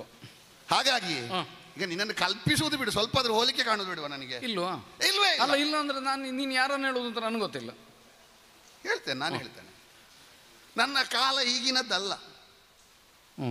ನೀನು ಮಿಹಿರ ಸುತನಡೆಗೆ ಕಳಿಸ್ತೇನೆ ಅಂತ ನಿನ್ನ ಈ ನೀನು ಇರುವುದೇ ಸಣ್ಣದಾದ ಶರೀರದಲ್ಲಿ. ಹೌದಪ್ಪ. ಆ ಸಣ್ಣ ಕೈಯನ್ನು ಎತ್ತಿ ನಾನು ಮಿಹಿರ ಸುತನಡೆಗೆ ಕಳಿಸ್ತೇನೆ ಅಂತ ಹೇಳಿದ್ರೆ ನಿನ್ನ ಕೈಯ ಮುಷ್ಟಿಗೆ, ನಿನ್ನ ಕೈಯ ಅಳತೆಗೆ, ನಿನ್ನ ದೇಹದ ಅಳತೆಗೆ ಬಾಗುವ, ತಗ್ಗುವ, ಕುಗ್ಗುವ ಸಾಮಾನ್ಯ ವ್ಯಕ್ತಿತ್ವ ನನ್ನದು ಅಂತ ಭಾವಿಸಬೇಡ. ಓಹೋ, ನೀನು ಬಗ್ಗಬೇಕಾದ್ರೆ ದೊಡ್ಡ ಕೈ ಆಗಬೇಕಲ್ವ? ಓ, ಅಷ್ಟು ಸತ್ತಬೇಕು. ದೊಡ್ಡ ಕೈಗೆ ಬಗ್ಗತಿ. ಹೌದೌದು. ಯಾರು ಬಹಳ ಹಿಂದೆ ನನ್ನ ಹುಟ್ಟು ಶುಕ್ಲ ಶೋಣಿತದಿಂದ, ಯಾರು ತಂದೆ ತಾಯಿಗಳ ಅಂಗ ಸಾಂಗತ್ಯದಿಂದ ಲೋಕದಲ್ಲಿ ಸಾಮಾನ್ಯವಾದ ಸೃಷ್ಟಿಯಂತೆ ಆದದ್ದಲ್ಲ. ಬ್ರಹ್ಮನಿಂದ. ನಿನಗೆ ಅಪ್ಪ ಅಮ್ಮ ಇಲ್ಲ? ಅಪ್ಪ ಇದ್ದಾರೆ. ಅಪ್ಪ ಇದ್ದಾರೆ. ಅಮ್ಮ ಇಲ್ಲದೆ ಹುಟ್ಟಿದ? ಅಮ್ಮ ಇಲ್ಲದೆ ಹುಟ್ಟಿದ. ಸರಿ. ಈಗ ನಿನ್ನದಿಂದ ಆಕ್ಷೇಪವ ಕೇಳಿದ್ದು ನಾನು. ಅಲ್ಲ, ನಿರ್ಲಿಪ್ತಿಯಿಂದ ಹೇಳುದಾ ಏನು ಅಂತ ಗೊತ್ತಿಲ್ಲ. ಅಪ್ರಾಕೃತವಾದದ್ದು ಈಗ ಅಪ್ರಾಕೃತವಾದದ್ದು ನೀನು ಆಗ್ಲೇ ಹೇಳಿದೆ ನಾನು. ಆಕಳಿಕೆ. ಓ, ಬ್ರಹ್ಮನ ಆಕಳಿಕೆ. ಬ್ರಹ್ಮನಿಗೆ. ಹೌದೌದು. ಕೆಲವರೆಲ್ಲ ಕೆಲವು ಮಕ್ಕಳೆಲ್ಲ ಹುಟ್ಟಿದ ಕೂಡಲೇ ಅಳುತ್ತವೆ. ನೀನು ಆಕಳಿಸಿ ಬಿಟ್ಟಿ? ನಾನಲ್ಲ ಆಕಳಿಸಿದ್ದು, ಮತ್ತೆ ಬ್ರಹ್ಮದೇವ ಆಕಳಿಸಿದ. ಆಕಳಿಸುವಾಗ ಮೊದಲು ಬಂದದ್ದು ಹೊಗೆ. ಅದೆಂತದ್ದು? ಅದರಿಂದ ಒಬ್ಬ ಹುಟ್ಟಿದ. ಅವನ ಬಾಯಿಯಲ್ಲಿ ಬೆಂಕಿ ಇತ್ತ? ಹಾಗಲ್ಲ. ಮತ್ತೆ ಈ ಮಾನವರ ಸಮಾಜದಲ್ಲಿ ನೋಡ್ಲಿಲ್ವಾ? ಎಂತದ್ದು? ಬಹಳ ಚಳಿಯ ಸಮಯದಲ್ಲಿ ಒಬ್ಬ ಆಕಳಿಗೆ ತೆಗೆದ್ರೆ ಅಲ್ಲಿ ಬಾಯಿಯಿಂದ ಹೊಗೆ ಬರುವ ಕ್ರಮ. ಅದು ಹೊಗೆ ಅಲ್ಲಯ್ಯ, ಅದು ನೀರಾವಿ. ಹಾಗೆ ಇದು ಬ್ರಹ್ಮನ ಬಾಯಿಯಿಂದ ಬಂದದ್ದು. ಹಾಗೆ ಹುಟ್ಟಿದವನಿಗೊಂದು ಹೆಸರು. ನನಗಿಂತ ಮೊದಲೊಬ್ಬ ಹುಟ್ಟಿದ್ದಾನೆ. ಹೌದಾ? ಅವನಿಗೆ ಧೂಮ್ರ ಅಂತ ಹೆಸರು. ಅದೇ ದಿವಸ ಹುಟ್ಟಿದ್ದ? ಅದೇ ದಿವಸ. ಮತ್ತೆಂತದ್ದು? ಸರಿ, ಸ್ವಲ್ಪ ಕ್ಷಣ ಮಾತ್ರ ಬದಲಾವಣೆ. ಆಯ್ತು. ಧೂಮ್ರ ಅಂತ ಹೆಸರು. ಸರಿ. ಹೊಗೆಯಿಂದ ಹುಟ್ಟಿದ್ದಲ್ಲ. ಆಯ್ತು. ನಂತರ ಹುಟ್ಟಿದವ ನಾನು. ಜೃಂಭಣದಿಂದ ಹುಟ್ಟಿದವ ಜಾಂಬವಾನ್. ಜಾಂಬವಂತ. ಒಂದಾದ ಆ ಕಾರಣ. ಮತ್ತೊಂದು ಜಂಬೂ ದ್ವೀಪದಲ್ಲಿ ಮೊದಲು ಕಾಲಿಟ್ಟವ ನಾನು. ಹಾಗೆ ನನ್ನನ್ನು ಜಾಂಬವ ಅಂತ ಕರೀತಾರೆ. ವೈಭವೀಕರಿಸಿ ಕೆಲವರೆಲ್ಲ ಹೇಳುವುದುಂಟು, ಕುಂಬಿನಿ ಉದಿಸುವ ಮೊದಲು ಹುಟ್ಟಿದ ನೀತ. ವೈಭವೀಕರಿಸುವುದು ಯಾಕೆ? ವೈಭವೀಕರಿಸುವುದು ನನ್ನನ್ನೆಲ್ಲ ನೋಡಿದವರು, ನಿನ್ನ ಅಭಿಮಾನಿ. ಅಂದ್ರೆ ಅವರು ಹುಟ್ಟಿದ ಮತ್ತೆ ಅಲ್ವಾ, ಮೊದಲೇ ಹುಟ್ಟಿರ್ಬೇಕು. ಈಗ ಎಲ್ಲಿಯವರೆಗೆ ಆಗಿದೆ ಅಂತ ಕೇಳಿದ್ರೆ ಕೆಲವು ಹಳೆ ಮುದುಕರನ್ನು ಹೇಳಿದ ಹಾಗೆ. ಹೇಗೆ ಅಲ್ಲ, ಹೇಗೆ ಹಳೆ ಮುದುಕನೇ ಹಳೆ. ಇನ್ನೊಂದುಂಟು, ಈಗ ಹೆಚ್ಚು ಪ್ರಾಯದವರನ್ನು ಹೇಳುದು ಅವರು ಜಾಂಬವನ ಕಾಲದವರು. ಹೌದಪ್ಪ, ಜಾಂಬವರೇ ಅಂತ ಹೇಳಲಿಕ್ಕೂ. ಜಾಂಬವ ಅಂತ ಹೇಳಿದ್ರೆ ಬಹಳ ಪ್ರಾಯದವ ಅಂತ ಆಗಿದೆ. ಕೆಲವು ಪ್ರಾಯದವ್ರನ್ನ ಜಾಂಬವ ಅಂತ ಹೇಳಲಿಕ್ಕೂ ಸಾಕು. ಅದೇ ಪ್ರಾಚೀನತೆಯ ದೃಷ್ಟಿಯಿಂದ. ಪ್ರಾಚೀನತೆ ಆ ಒಂದು ಲೋಕದಲ್ಲಿ ಪ್ರಸಿದ್ಧವಾದ ಹೆಸರಾಗಿ ಹೋಗಿದೆ ಜಾಂಬವ. ಸರಿ, ಅಲ್ಲ ಕೇಳಿದ್ದೇನಪ್ಪ ನಾನು, ಜಾಂಬವ ಅಂತ ಕೇಳಿದ್ದೇನೆ. ನೀನು ಅಷ್ಟು ಹಗುರದಲ್ಲಿ ಹೇಳುವ ವಿಷಯ ಅಲ್ಲ. ನಾವು ಎಷ್ಟು ಹಾಗೆ ಅಂತ ಅದನ್ನು ಜಾಂಬವ ಅಂತ ಹೇಳಲಿಕ್ಕೆ ಆಗೋದಿಲ್ಲ. ಜಾಂಬವ ಅಂತ ನಾನು ನೀನು ಮಹಾಪ್ರಾಣ ಅಲ್ಪಪ್ರಾಣ ಬದಲಿಸು ಅಂತ ಹೇಳಿದ್ದಲ್ಲ, ನೀನು ಧ್ವನಿಯಲ್ಲಿ ಬದಲಿಸು ಅಂತ ಹೇಳಿದ್ದು. ಹೌದು. ಹಾಗಾಗಿ ಹಲವಾರು ಪ್ರಸಂಗಗಳಲ್ಲಿ ನಾನು ನನ್ನನ್ನು ತೊಡಗಿಸಿಕೊಂಡವ. ಹಾಗೆ ನೀನು ಪ್ರಸಂಗ ಬರೀತೀಯ ಅಂತ ಕೇಳಿದ್ದ. ಅಂದ್ರೆ ನನಗೊಂದು ನಿನ್ನ ಪ್ರಸಂಗದಲ್ಲಿ ಪಾತ್ರ ಮಾಡ್ಲಿಕ್ಕೆ ಹಂಬಲ ಉಂಟು. ಯಾರಿಗೂ ಹಾಗಲ್ಲ, ಈ ಕಥೆಗೆ ಒಂದು ಸೇರಿ. ಈಗ ಯಾರ್ಯಾರು ಪ್ರಸಂಗ ಬರೆಯುವವನ ಬೆನ್ನಿಗೆ ಬೀಳುತ್ತಾರೆ ಅಂತ ನಮ್ಗೆ ಗೊತ್ತಾಗ್ತದ? ಇಲ್ವೇ ಇಲ್ಲ. ಅವರಿಗೆ ಬೇಕಾದ ಒಂದು ಪ್ರಸಂಗ ಬರಿಸುವಂತ ಇದ್ರೂ ಇರಬಹುದು. ಈಗ ನನ್ನ ಪ್ರಸಂಗ ಬರೀಲಿಕ್ಕೆ ನೀನನ್ನು ಕೇಳಿದ್ದು ಅಲ್ಲ. ಸರಿ, ಅಲ್ಲ ನಾನು ಮತ್ತೆ ಕರಡಿಯ ಪ್ರಸಂಗ ಎಲ್ಲ ಬರೆಯುವುದೂ ಇಲ್ಲ.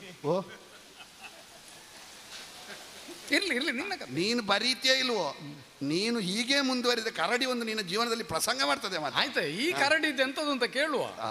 ಏನು ಕರಡಿ? ಗಿರಿಜಾ ಕಲ್ಯಾಣದ ಸಮಯದಲ್ಲಿ ಇದ್ದವ. ಓಹೋ ಹೋ ಹೋ ಹೋ. ಶಿವ ಅಂಬಿಕೆಯರಿಗೆ ಮದುವೆ ಆಗುವಾಗ ಹಾಂ ಹಾಂ ಹಾಂ ಆಗಲೇ ಇದ್ದೆ. ಹಾಂ ನಿನ್ನದು ಹೇಗೆ ಪ್ರಾಯ ಲೆಕ್ಕ? ದಶಕದ ಲೆಕ್ಕ ಅಲ್ವಾ? 20-30 ಹೀಗಿರ್ಬೋದು ಅಷ್ಟೇ. ನಮ್ಮದು ದಶಕ ಲೆಕ್ಕವೇ ಇಲ್ಲ, ಶತಕವೂ ಲೆಕ್ಕ ಇಲ್ಲ. ನಮ್ಮದು ಏನಿದ್ರು ಲೆಕ್ಕ ಶುರುವಾಗೋದು 1000ದಿಂದ, 1000 ವರ್ಷದಿಂದ. ನಾನು ಹುಟ್ಟಿ ಎಷ್ಟು ಸಮಯ ಆಯಿತು ಗೊತ್ತುಂಟಾ? ಅದೇ ನೀನು ಹೇಳಿದೆ ಅಲ್ಲ, ಶಿವಪಾರ್ವತಿಗೆ ಮದುವೆ ಆಗುವಾಗ ಇದ್ದಿ ಅಂತ. ಚತುರ್ಯುಗಗಳು 164 ಬಾರಿ ಮರಳಿ ಮರಳಿ ಬಂದಾಯಿತು. ಓ, ಸಾಧಾರಣ 2.5 ಮನ್ವಂತರ. 71 ಕೋಟಿಯವರೆಗೆ ವರ್ಷ ಆಯಿತು ನನಗೆ. ನೀನು ಲೆಕ್ಕ ಇಟ್ಟದಾಗುವುದು. ಲೆಕ್ಕ ಪೂರ್ತಿ ಇಡ್ಲಿಲ್ಲ, ಒಂದು 15 ಲಕ್ಷ ಕೆಲವು ಬಾಕಿ ಉಂಟು ಅಲ್ಲಿಯವರೆಗೆ ಆಯಿತು ಅಂತ.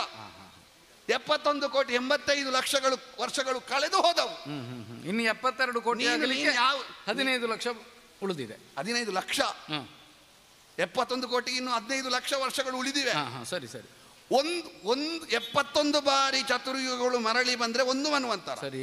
164 ಬಾರಿ ಬಂದಿದೆ ಎಂದಾದ್ರೆ 2.5 ಮನ್ವಂತರದವರೆಗೆ ಬದುಕಿ ಬಾಳಿದ ಜಾಂಬವಂತ. ನೀನು ಎಷ್ಟು ದಿವಸ ಕಳೆದಿದ್ಯೋ ಹೌದು, ಅಷ್ಟು 1000 ವರ್ಷ ಕಳೆದಿದ್ದೆ ನಾನು. 1 ವರ್ಷ ಅಲ್ಲ, ನೀನು ಎಷ್ಟು ದಿವಸ ಕಳೆದಿದ್ದೆ ಅಷ್ಟು 1000 ವರ್ಷ ಕಳೆದಿದ್ದೆ ನಾನು. ನನ್ನಲ್ಲಿ ಬಂದು ನೀನು ವಿಹಿತದಿಂದ ಮಣಿಯನ್ನು ಕೊಡು. ಸಮುದ್ರ ಮಥನ ಕಾಲದಲ್ಲಿದ್ದವ, ಅಮೃತ ನಾಲಿಗೆಗೆ ಬಿದ್ದಿದೆ. ಹೌದಾ? ಓ, ಆದರೆ ಮಾತಾಡುವಾಗ ಗೊತ್ತಾಗೋದಿಲ್ಲ ಯಾಕೆ ಅಮೃತ ಬಿದ್ದದ್ದು. ನಾಲಿಗೆಯಿಂದ ಬಿದ್ದದ್ದು ಅಂತ ಹೇಳಿದ್ದ ನೀನು? ನಾಲಿಗೆಗೆ ನಾಲಿಗೆಗೆ ಬಿದ್ದದ್ದು. ಅದೇನಾಗಿ ಗೊತ್ತಾಗಿದ್ದಪ್ಪ.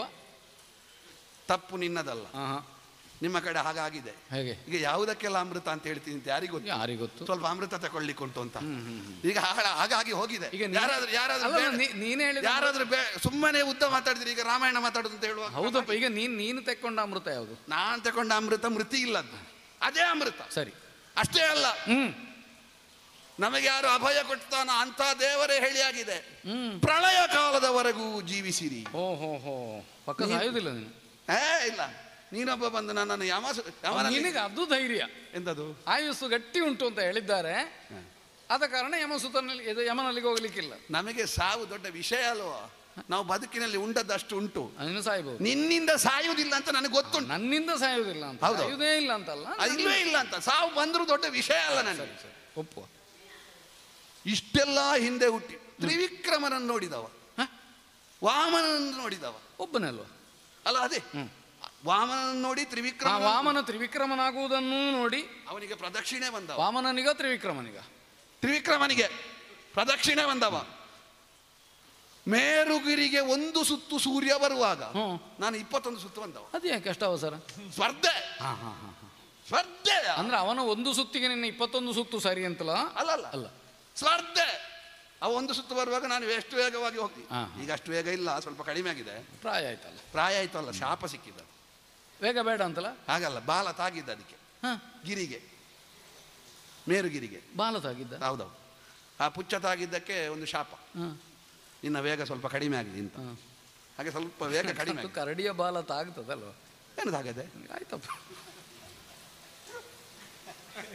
ಇರ್ಲಯ್ಯ, ನಿನಗೆ ವೇಗ ಕಡಿಮೆ ಆಗಲಿ ಅಂತ ಶಾಪ ಬಂತು, ಒಪ್ಪುವ. ಇಲ್ಲದೆ ಹೋದ್ರೆ ನಾನು ಎಷ್ಟು ವೇಗದಲ್ಲಿದ್ದೆ ಗೊತ್ತು. ಅದೇ 21 ಸುತ್ತು. ಅದೇ 1 ಸುತ್ತು ಬರುವಾಗ ಬಿಡು. ಇಷ್ಟೆಲ್ಲ ಇದು ನಾನು ಹೇಳೋದು ಹೇಗೆ ಗೊತ್ತು? ಹೇಗೆ? ತ್ರೇತೆಯಲ್ಲಿ ಹುಟ್ಟಿದೆ. ಅದು ಯಾಕೆ? ಚತುರ್ಯುಗದ ಎಷ್ಟು 1000? 70 ತ್ರೇತೆಯಲ್ಲಿ ಅಲ್ಲ, ಮತ್ತೆ ಕಳೆದ ತ್ರೇತೆಯಲ್ಲೇ ಹುಟ್ಟಿದೆ ಅಂತ ಹೇಳುದು ನಾನು. ಅದು ಯಾಕೆ? ಹುಟ್ಟುದು ಯಾವಾಗ ಅಂತ ಮುಖ್ಯ ಅಲ್ಲ, ನಮ್ಮ ಜೀವನಕ್ಕೊಂದು ಸಾರ್ಥಕ್ಯ ಬರುವುದು ಯಾವಾಗ ಅಂತ ಮುಖ್ಯ. ಆಗ ಹುಟ್ಟಿದ್ದೇವೆ ಅಂತ ಹೇಳುದಾ?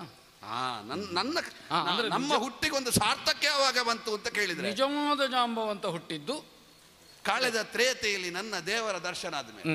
ಯಾವಾಗ ರಾಮ ದರ್ಶನ ಆಯ್ತೋ ಆಗ ನಿಜವಾಗಿ ಜಾಂಬವನ ಹುಟ್ಟು. ಹಾಗೆ ಹೇಳುದು ನಾನು. ಯಾರು ಕೇಳಿದ್ರು ತ್ರೇತೆಯಲ್ಲಿ ಹುಟ್ಟಿದೆ ಅಂತ.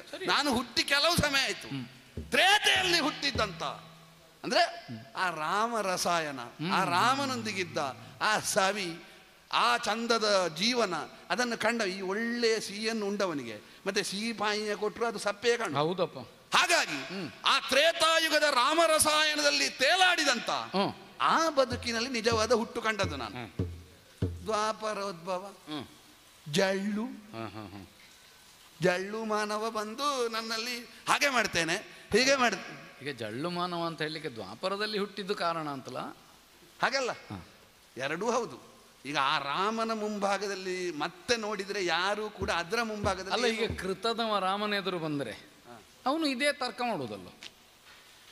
ಕಷ್ಟ ಆಗುದು. ನೀನು ತ್ರೇತೆಯಲ್ಲಿ ಹುಟ್ಟಿದ ಜಳ್ಳು ಮಾನವ ಅಲ್ಲ, ಕೇಳಿದ್ರೆ ನಿನ್ನದು ಕಷ್ಟ ಆಗುದು. ಅದು ಎಂತ ಕೃತ ತ್ರೇತ ದ್ವಾಪರ ಕಲಿ ಎಲ್ಲ ನಿಮಗೂ ಅದು ರಾಮನಿಗಿಲ್ವೋ? ರಾಮ ಚತುರ್ಯುಗವನ್ನು ಮೀರಿದವ.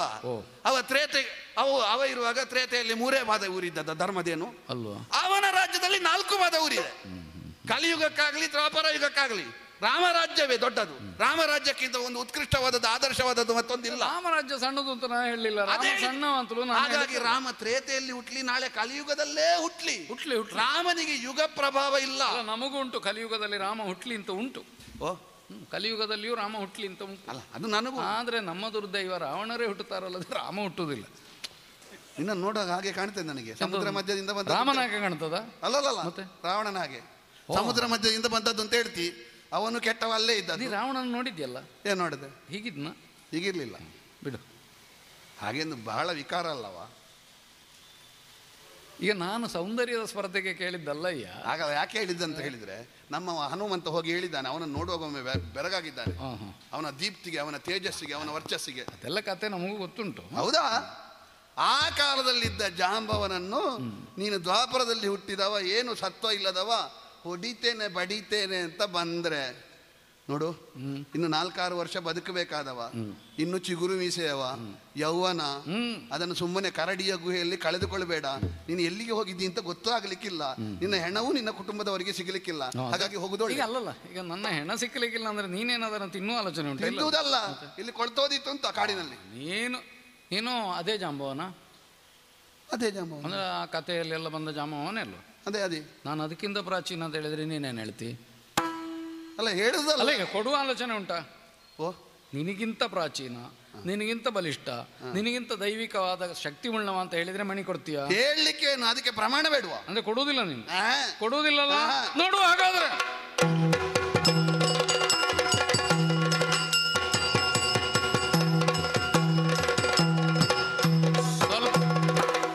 ಸ್ವಲ್ಪ ನಿಲ್ಲು. ಸಾಕಾಯ್ತಾ? ನನ್ನ ಹಿನ್ನೆಲೆ ಗೊತ್ತಿಲ್ಲ ನಿನಗೆ? ಕಿರಿಬೆಟ್ಟಿನೊಳಗೆ ನಾನು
ದೇಹಾಕೃತಿಯಿಂದಲೇ ಸತ್ವ ನಿರ್ಣಯ ಮಾಡುವ ಹಾಗಿಲ್ಲ.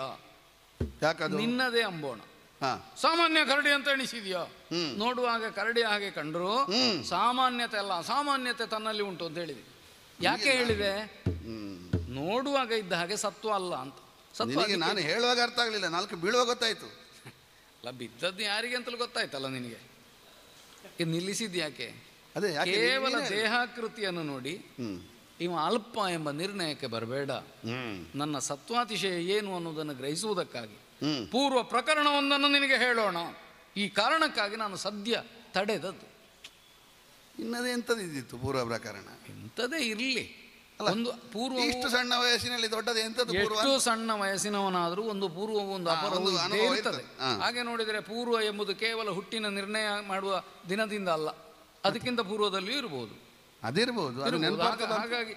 ಹಾಗಾಗಿ ಇದೇ ಪೂರ್ವ ಇದು ಇಲ್ಲ ಅಂತ ಹೇಳಲಿಕ್ಕೆ ಆಗುದಿಲ್ಲ. ಅಲ್ಲ, ಅದು ಈಗ ಒಂದು ವಾರದ ಮೊದಲು ನಡೆದದ್ದು ಪೂರ್ವವೇ ಅಲ್ಲ, ಹಾಗಲ್ಲ. ಒಂದು ಜನ್ಮದ ಹಿಂದೆ ನಡೆದದ್ದು ಪೂರ್ವವೇ, ಅದು ಪೂರ್ವವೇ. ಒಂದು ಅವತಾರದ ಹಿಂದೆ ನಡೆದದ್ದು ಪೂರ್ವವೇ. ನೀನು ಹೇಳ್ತಿ ಎಷ್ಟೋ ಸಾವಿರ ಚತುರ್ಯುಗ ಹಿಂದಿದ್ದು ಪೂರ್ವವೇ. ಅವತಾರದ ವಿಷಯ ಎಂತದಕ್ಕೆ ಸಂಬಂಧ ಇಲ್ಲ. ನೀನು ನಮ್ಮನ್ನು ಸಣ್ಣದು ಮಾಡ್ಲಿಕ್ಕೆ ನೋಡಿದ್ರೆ ನಾವು ಯೋಗ್ಯತೆ ಇದ್ದವರು ಒಪ್ಪಿಕೊಳ್ಳಿಕ್ಕೆ ಆಗ್ತದ? ಆದ್ರಿಂದ ನನ್ನ ಹಿನ್ನೆಲೆ ಏನು ನೋಡುವಾಗ ದೇಹಾಕೃತಿ ಸಣ್ಣದು, ಆದ ಕಾರಣ ಸತ್ವ ಸಣ್ಣದು ಅಂತ ಎಣಿಸಬೇಡ. ಏನು ದೊಡ್ಡದು? ನನ್ನ ಕಿರು ಬೆರಳು.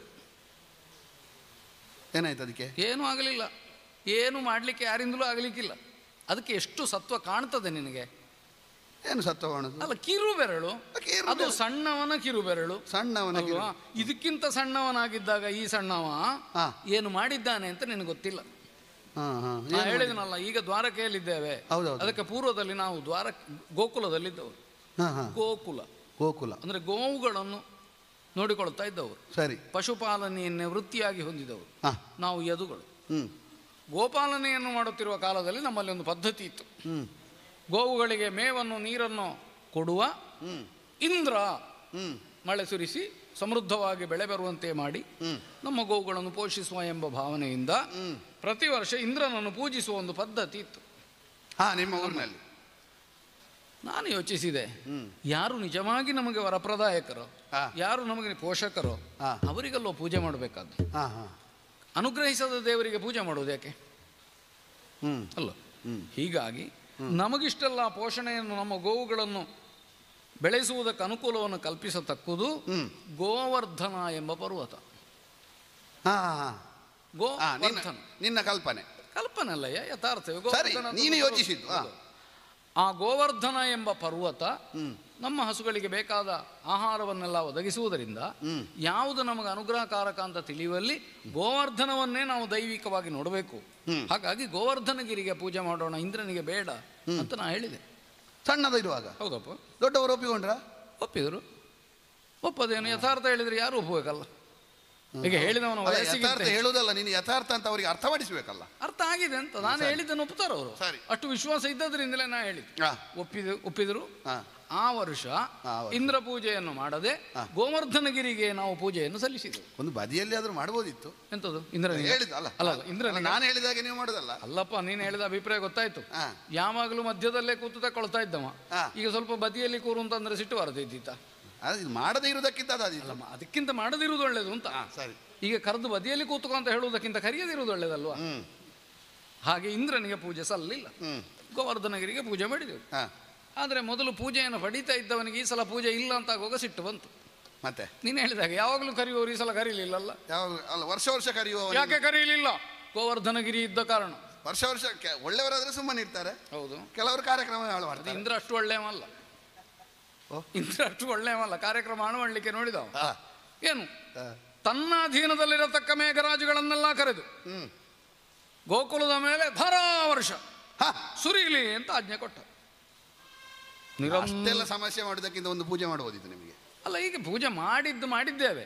ಯಾರಿಗೆ ಒಂದು ಅದೇ ನೋಡು, ಕೆಲವು ಸಲ ಅರ್ಹರಿಗೆ ಕೊಡಬೇಕಾದ್ದನ್ನು ಕೊಟ್ಟರೆ ಅನರ್ಹರಿಗೆ ತಲೆ ಬಿಸಿ ಆಗ್ತದೆ, ಅವರು ಪತ್ರ ಕೊಡ್ತಾರೆ. ಈ ದೇವೇಂದ್ರ ನಿಜವಾಗಿ ಪೂಜೆ ಮಾಡಬೇಕಾಗಿಲ್ಲ. ಇಷ್ಟು ಸಮಯ ಪೂಜೆ ಮಾಡಿದ ನೆನಪಾದ್ರೂ ಇತ್ತು ಅವನಿಗೆ. ಇದೇ ಗೋಕುಲದಲ್ಲಿ ಅಲ್ವ ನಾವು ಪೂಜೆ ಮಾಡಿದ್ದು? ಮಳೆ ಸುರಿಸಿ ಮುಳುಗಿಸುವ ಅಂತ ನೋಡ್ಲಿಲ್ವಾ? ನಿರಂತರ 7 ದಿನಗಳ ಕಾಲ ಧಾರಾವರ್ಷ ಸುರಿಯಿತು. ಎಷ್ಟು ಜನರು ಹೋದ್ರು? ಯಾರು ಹೋಗ್ಲಿಲ್ಲ. ಅವರೆಲ್ಲ ನಾನಿದ್ದಲ್ಲಿಗೆ ಬಂದರು. ಗೋವುಗಳು, ಗೋಪಾಲಕರು ನಾನಿದ್ದಲ್ಲಿಗೆ ಬಂದರು.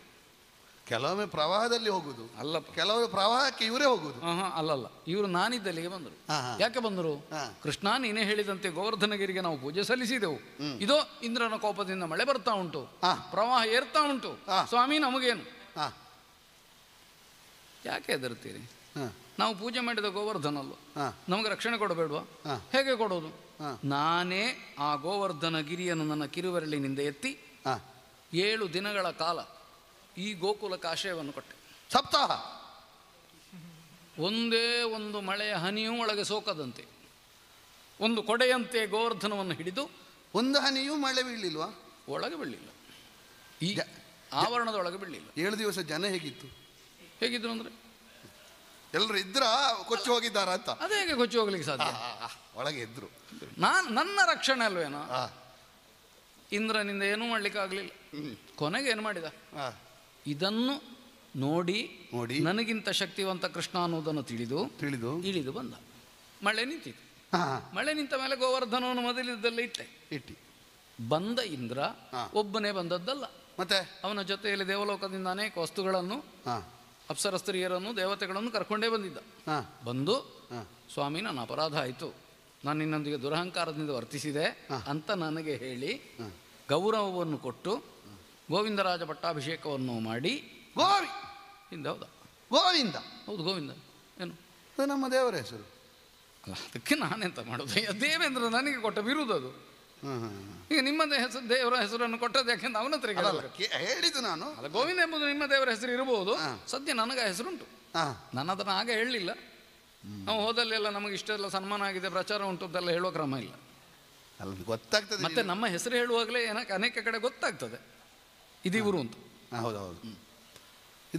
ಇದು ನನ್ನ ಹಿನ್ನೆಲೆ. ಗೋವರ್ಧನಗಿರಿಯನ್ನು ಎತ್ತಿದ ಕಿರುಬೆರಳಿನಲ್ಲಿ ವರ ಮಹಾ ಮೇರು ಪರ್ವತ ಕಂಜೆ. ಬೇಕಾದ್ರೆ ಈಗ ಆ ಪರ್ವತವನ್ನು ನಾನು ಎತ್ತಿಯೇನು, ಅಷ್ಟು ದೊಡ್ಡದಲ್ಲ ಅಲ್ಲ, ಈಗ ಎತ್ತಿಯೇನು ಅಂತ ಅದಕ್ಕಿಂತ ದೊಡ್ಡದನ್ನು ನನಗೆ ನಿನಗಂಥ ಗಿರಿಯ ಕೀಳಲು ಸಾಧ್ಯವೇ? ಅಲ್ಲ, ನನಗೆ ಕಾಣ್ತದೆ ಇದು ರಟ್ಟೆಯ ಬಲವ.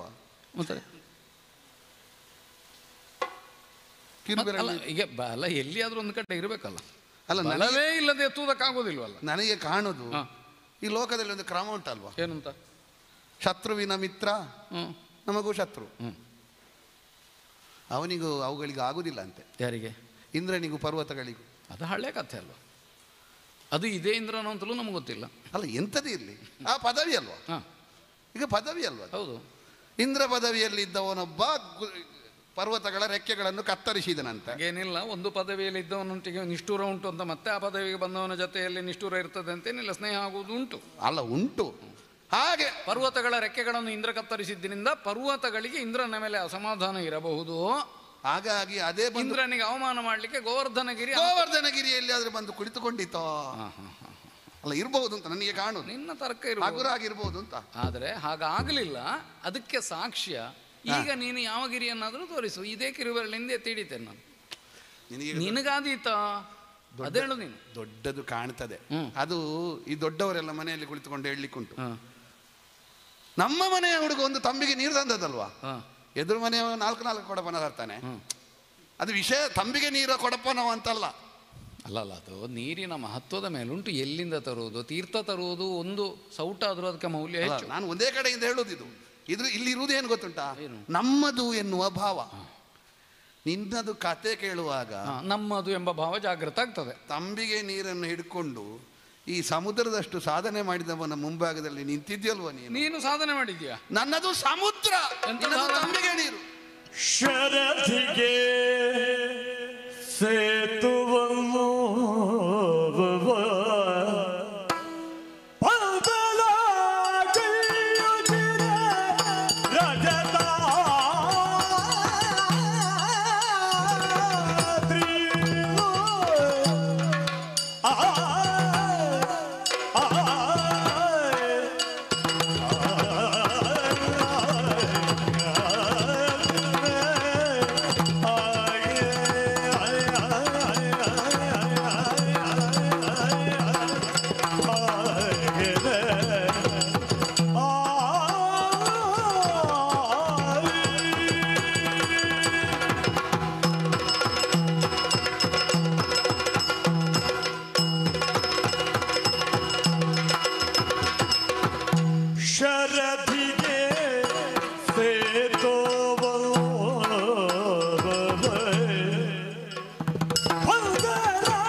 ಕಾರ್ಯ.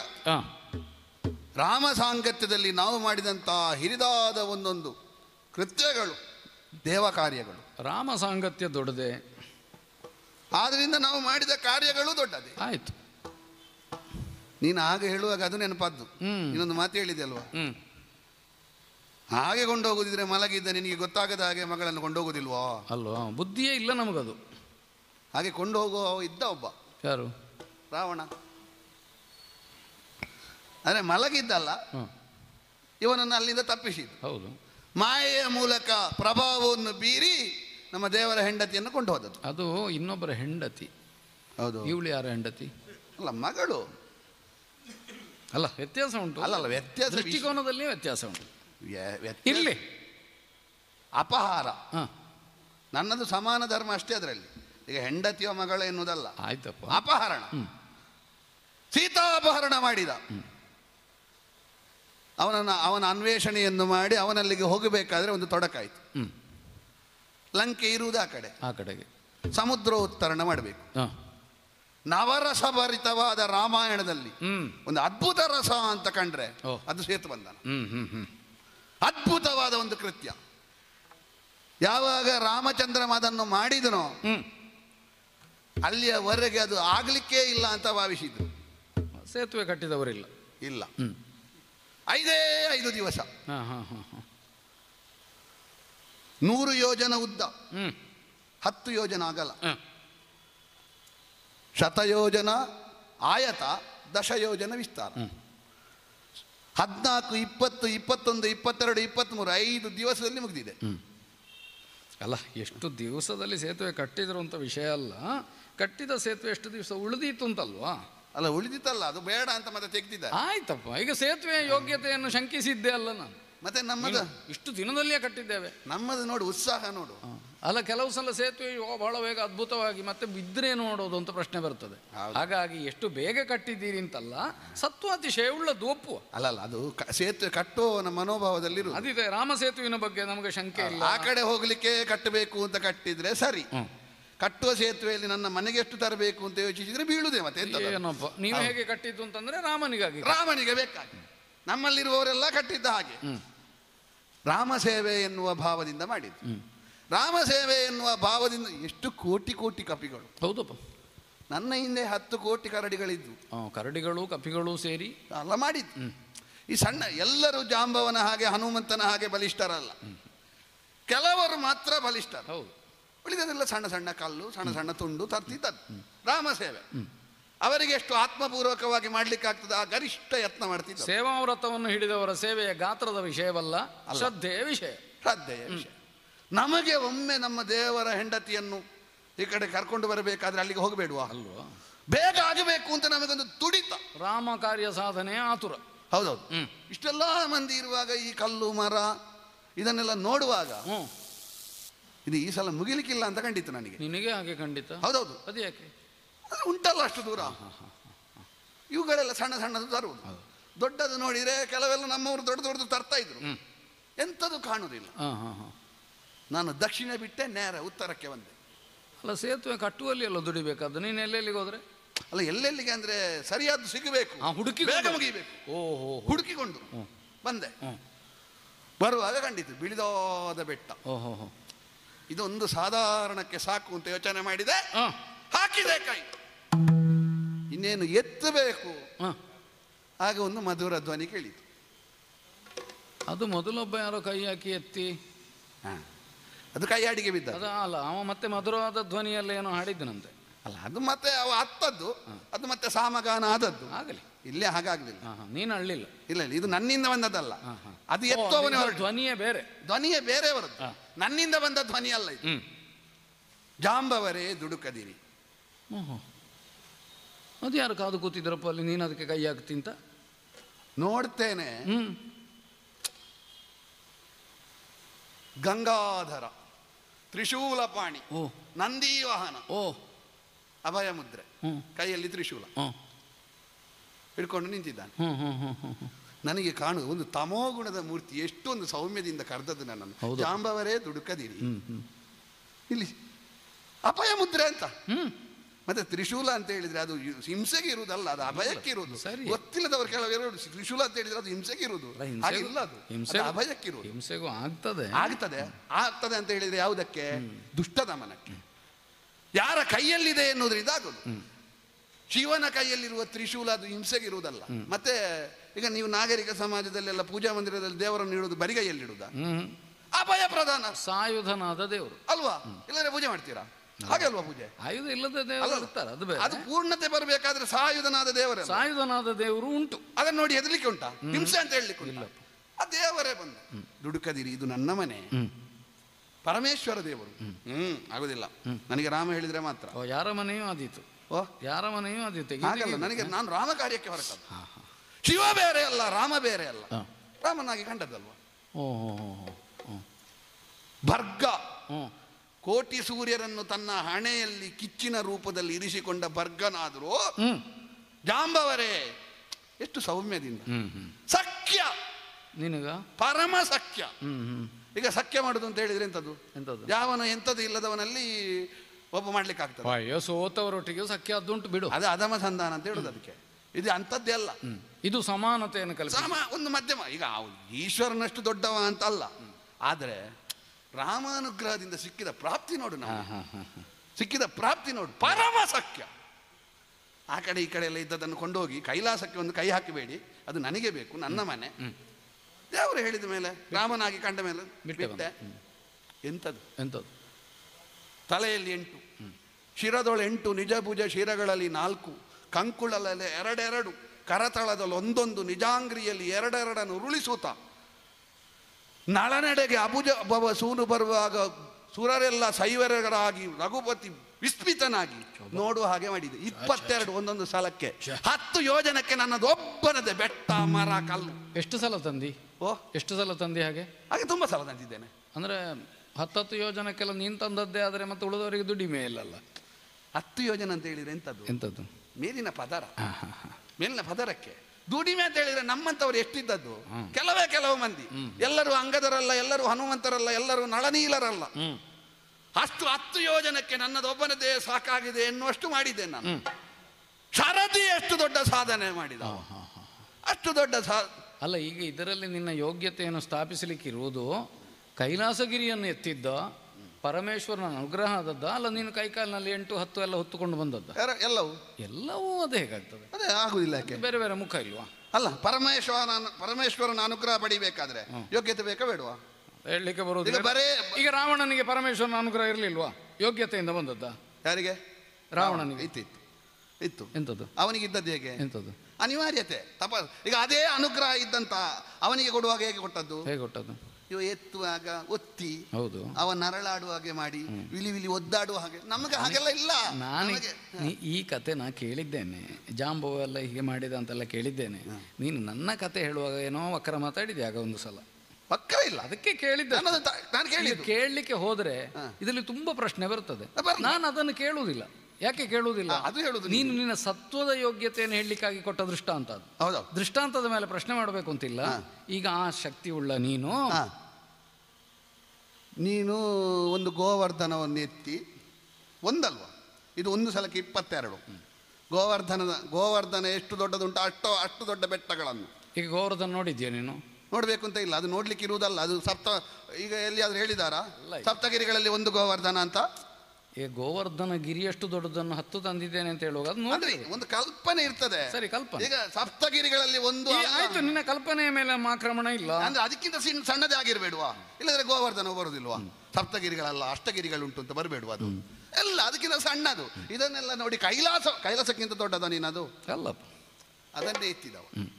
ಅಂತ ನನ್ನ ರಟ್ಟೆ ತ್ರಾಣದ ಮುಂಭಾಗದಲ್ಲಿ ನೀನೊಬ್ಬ ಬಂದು ಕಿರುಬೆಟ್ಟಿನಲ್ಲಿ ಅದು ಮಾಡಿದ್ದೇನೆ, ಸಪ್ತಾಹ ಮಾಡಿದ್ದೇನೆ. ನನ್ನದು ಎಷ್ಟಾದೀತು ಗೊತ್ತುಂಟ? 1000 ಸಪ್ತಾಹ ಆದೀತು. ಅಲ್ಲ, ಮಾಡ್ಬೋದು ಬದುಕಿದ್ರೆ, ಅಥವಾ ಮಾಡುವವರಿದ್ದರೆ. ಈಗ ಅದಲ್ಲ ಪ್ರಶ್ನೆ. ಎಂಥದ್ದು?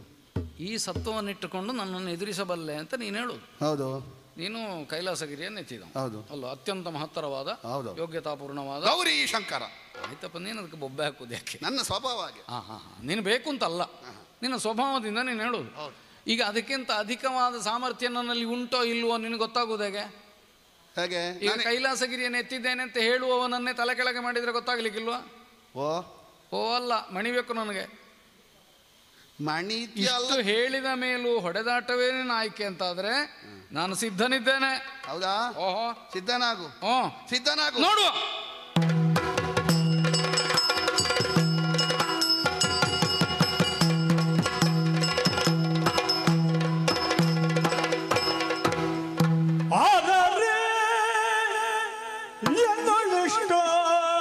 ಚಲದಿ ದುರವಾಗೈದಿಲ್ಲ,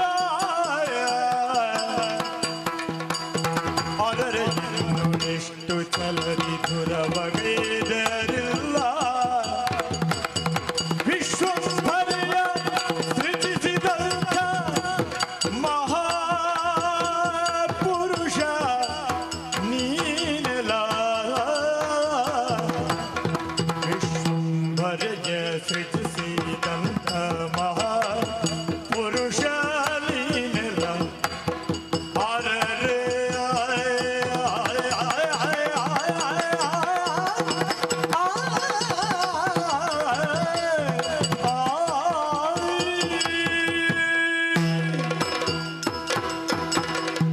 ಅಯ್ಯೋ ಅಯ್ಯೋ ಅಯ್ಯೋ, 28 ದಿವಸಗಳ ಕಾಲ ಹೋರಾಟ.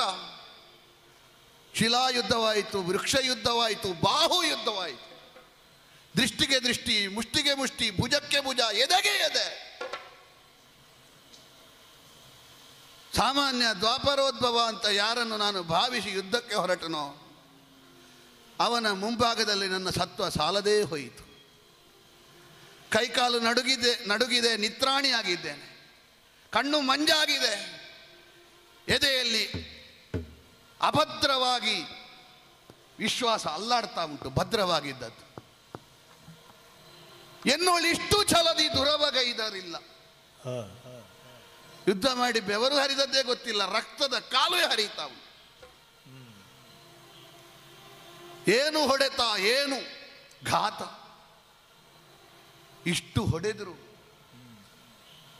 ನನಗೆ ಹೊಡೆಯುವ ಒಂದೊಂದು ಏಟಿನಲ್ಲಿಯೂ ಶಿಕ್ಷೆಗಿಂತ ಹೆಚ್ಚು ಶಿಕ್ಷಣವೇ ಕಾಣಿಸಿತು. ಇವ ದಂಡನೆ ಕೊಡುವುದಾ ಸಂಸ್ಕಾರ ಕೊಡುವುದಾ ಅಂತ ಸಂಶಯ ಬರುವ ರೀತಿಯಲ್ಲಿ ಹೊಡಿತಾ ಇದ್ದಾನೆ. ಯಾವನೋ ಒಬ್ಬ ಇವ ಸಾಯಬೇಕು ಅಂತ ಹೊಡೆದ್ರೆ ಅವ ವಿರೋಧಿಯಾಗಿ ಹೊಡೆಯುವುದು. ನಮಗೆ ಪೋಷಕರಾಗಿರುವಂತಹ ತಂದೆ ತಾಯಿಯೋ ಗುರುವೋ ಹೊಡೆದ್ರೆ ಅವ ಸಾಯಬೇಕು ಅಂತ ಹೊಡೆಯುವುದಲ್ಲ, ಇವನಿಗೊಂದು ಸಂಸ್ಕಾರ ಬರಬೇಕು ಅಂತ ಹೊಡೆಯುವುದು. ಇವನ ಹೊಡೆತದಲ್ಲಿ ನಾನು ಸಂಸ್ಕಾರ ಬರಬೇಕು ಎನ್ನುವುದಾಗಿ ಹೊಡೆಯುವ ಹೊಡೆತದ ಭಾವವನ್ನು ಕಾಣ್ತಾ ಇದ್ದೇನೆ. ಯುದ್ಧದಲ್ಲಿ ಜಾಂಬವನಿಗೆ ಸೋಲ. ಅಪರಿಮಿತ ಪರಾಕ್ರಮಿಯಾದಂಥ ಹನುಮಂತನಂತವನೇ ಹೇಳಿದ್ದಾನೆ, ಸಮುದ್ರವಾದರೂ ಬತ್ತಿ ಹೋಗಬಹುದು, ಮಂದರಾದ್ರಿ ಆದರೂ ಚಲಿಸಬಹುದು. ಶತ್ರು ಸೈನ್ಯದ ಮುಂಭಾಗದಲ್ಲಿ ಯುದ್ಧದಲ್ಲಿ ಜಾಂಬವನಿಗೆ ಸೋಲು ಬರಲಿಕ್ಕಿಲ್ಲ.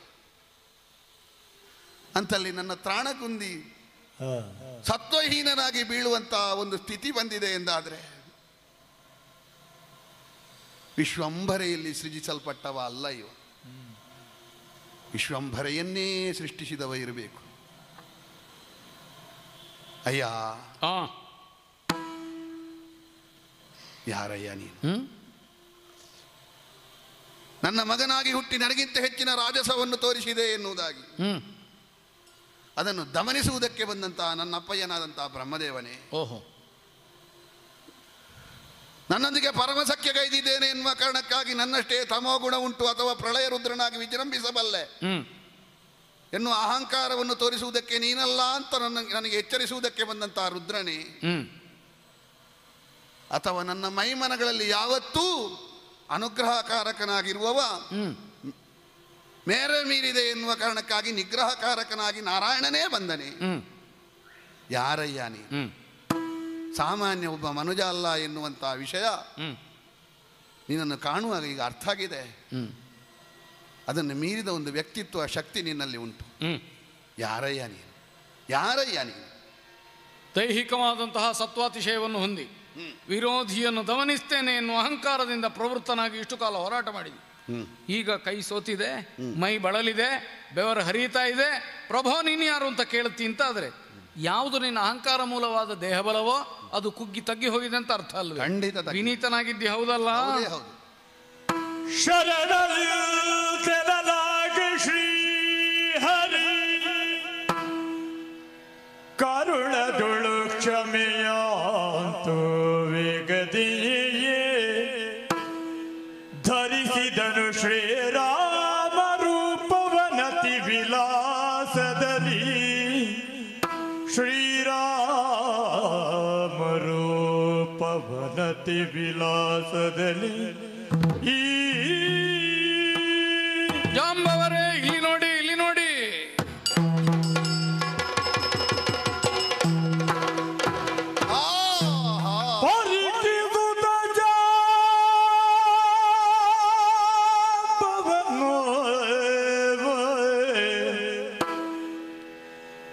ನೇತ್ರದಿ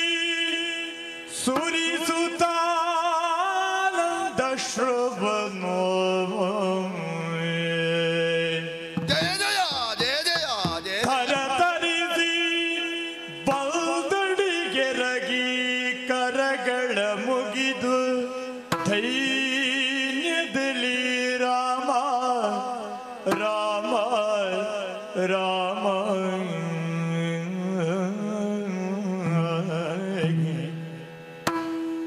ರಾಮ ರಾಘವ ದಶರಥ ಬಾಲ ಶ್ರೀರಾಮ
ಚರಿತಂ ರಘುನಾಥಸ್ಯ ಶತಕೋಟಿ ಪ್ರವಿಸ್ತರಂ ಏಕೈಕಮಕ್ಷರ ಪುಂಸಾಂ ಮಹಾಪಾತಕ ನಾಶನ. ಸ್ವಾಮಿ, ಓ ತಂದೆ, ಎಂಥ ಅವಿವೇಕದ ಕೃತ್ಯವನ್ನು ಮಾಡಿಬಿಟ್ಟೆ ನಾನು. ನಿನ್ನನ್ನು ನೋಡಿದ ಕ್ಷಣ ತರಹರಿಸಿದೆ, ತರಿಸಿದೆ. ಕರಗಳು ಜೋಡಿಸಲ್ಪಟ್ಟವು. ನಿನ್ನ ರೂಪವನ್ನು ಕಣ್ಣು ತುಂಬಿಕೊಳ್ಳಬೇಕು ಎನ್ನುವುದಾಗಿ ನಾನು ಮನಸಾರೆ ಭಾವಿಸಿದ್ರು. ನನ್ನ ಕಣ್ಣು ಮಂಜಾಗಿ ನಿನ್ನ ರೂಪ ಸರಿಯಾಗಿ ನೋಡುವುದಕ್ಕಾಗುವುದಿಲ್ಲ ಸ್ವಾಮಿ. ಅಂದು ತ್ರೇತಾಯುಗದಲ್ಲಿ ಸರಯೂ ನದಿಯಲ್ಲಿ ನಿನ್ನ ಅನುಜರೊಂದಿಗೆ ನೀನು ನಿರ್ಯಾಣವಾಗುವ ಕಾಲದಲ್ಲಿ ಹೋಗುವಾಗ ನಿನ್ನನ್ನು ನೋಡಲಿಕ್ಕಿಲ್ಲಲ್ಲ ಎನ್ನುವ ಕಾರಣಕ್ಕಾಗಿ ನಮ್ಮ ಕಣ್ಣುಗಳು ಮಂಜಾಗಿ ಹೋಗಿತ್ತು. ಆಗಲೂ ನಿನ್ನ ರೂಪ ಅಸ್ಪಷ್ಟವಾಗಿತ್ತು. ಈಗ ನನ್ನ ಮುಂಭಾಗದಲ್ಲಿ ಬಂದು ನಿಂತಿದ್ದಿ ನೀನು, ಈಗಲೂ ನಿನ್ನ ರೂಪ ಅಸ್ಪಷ್ಟವಾಗಿ ಕಾಣುತ್ತಾ ಉಂಟು. ಆದರೆ ಒಂದು ತೃಪ್ತಿ, ನನ್ನ ಮಾನಸ ಮಂದಿರದಲ್ಲಿ ಎಂದೆಂದಿಗೂ ಅಚ್ಚಳಿಯದೆ ಶಾಶ್ವತವಾಗಿರುವಂಥ ರಾಮಾಕಾರ, ಅದರ ಸ್ಪಷ್ಟ ಕಲ್ಪನೆ ಈಗಲೂ ಉಂಟು ದೃಶ್ಯದಲ್ಲಿ, ಅದರ್ಶನವಾಗಿದೆ. ಎಷ್ಟು ಸಮಯದಿಂದ ನೀನು ಯಾವಾಗ ಬರ್ತಿ, ಹೇಗೆ ಬರ್ತಿ, ಎಂತು ಬರ್ತಿ ಎನ್ನುವುದಾಗಿ ಹಂಬಲಿಸುತ್ತಾ ಇದ್ದಂತಹ ನನ್ನ ಕರುಳ ಕರೆಗೆ, ನನ್ನ ಬೇಗುದಿಗೆ ಉತ್ತರವಾಗಿ ಇವತ್ತು ಬಂದಿದ್ದಿ. ನದಿಗೆ ಇಳಿಯುವಾಗ ನೋಡ್ತೇನೆ ರಾಮ ಕಾಣ್ತಾನು, ಹಣ್ಣು ತಿನ್ನುವಾಗ ಅದನ್ನು ಹೋಳು ಮಾಡುವಾಗ ನೋಡ್ತೇನೆ ರಾಮ ಕಾಣ್ತಾನು, ಉದಯಿಸುವ ಸೂರ್ಯನ ಒಳಗೆ ನೋಡ್ತೇನೆ ಅಲ್ಲಿ ರಾಮ ಕಾಣ್ತಾನು. ಎಲ್ಲಿಯೂ ರಾಮ ಇರಲಿಲ್ಲ. ರಾಮನಿಲ್ಲದೆ ಇರುವಂಥ ಈ ನಿಸ್ಸಾರವಾದಂತಹ ಪ್ರಪಂಚದಲ್ಲಿ ನನಗೆ ಯಾಕೆ ಬದುಕು? ಈ ಕಣ್ಣೀರು ನಿನ್ನ ಪಾದಕ್ಕೆ ಮುಟ್ಟಿತೋ ಎನ್ನುವ ಹಾಗೆ ಸಿಕ್ಕಿದಂಥ ಒಬ್ಬ ಮಗಳು, ಒಬ್ಬ ಮಗ. ಕಂದನ ನಗುವಿಗಿಂತ ಬೇರೆ ಆನಂದ ಇಲ್ಲ. ಎಲ್ಲಿ ಆನಂದ ಉಂಟು ಅಲ್ಲಿ ರಾಮ ಕಾಣ್ತಾನೆ.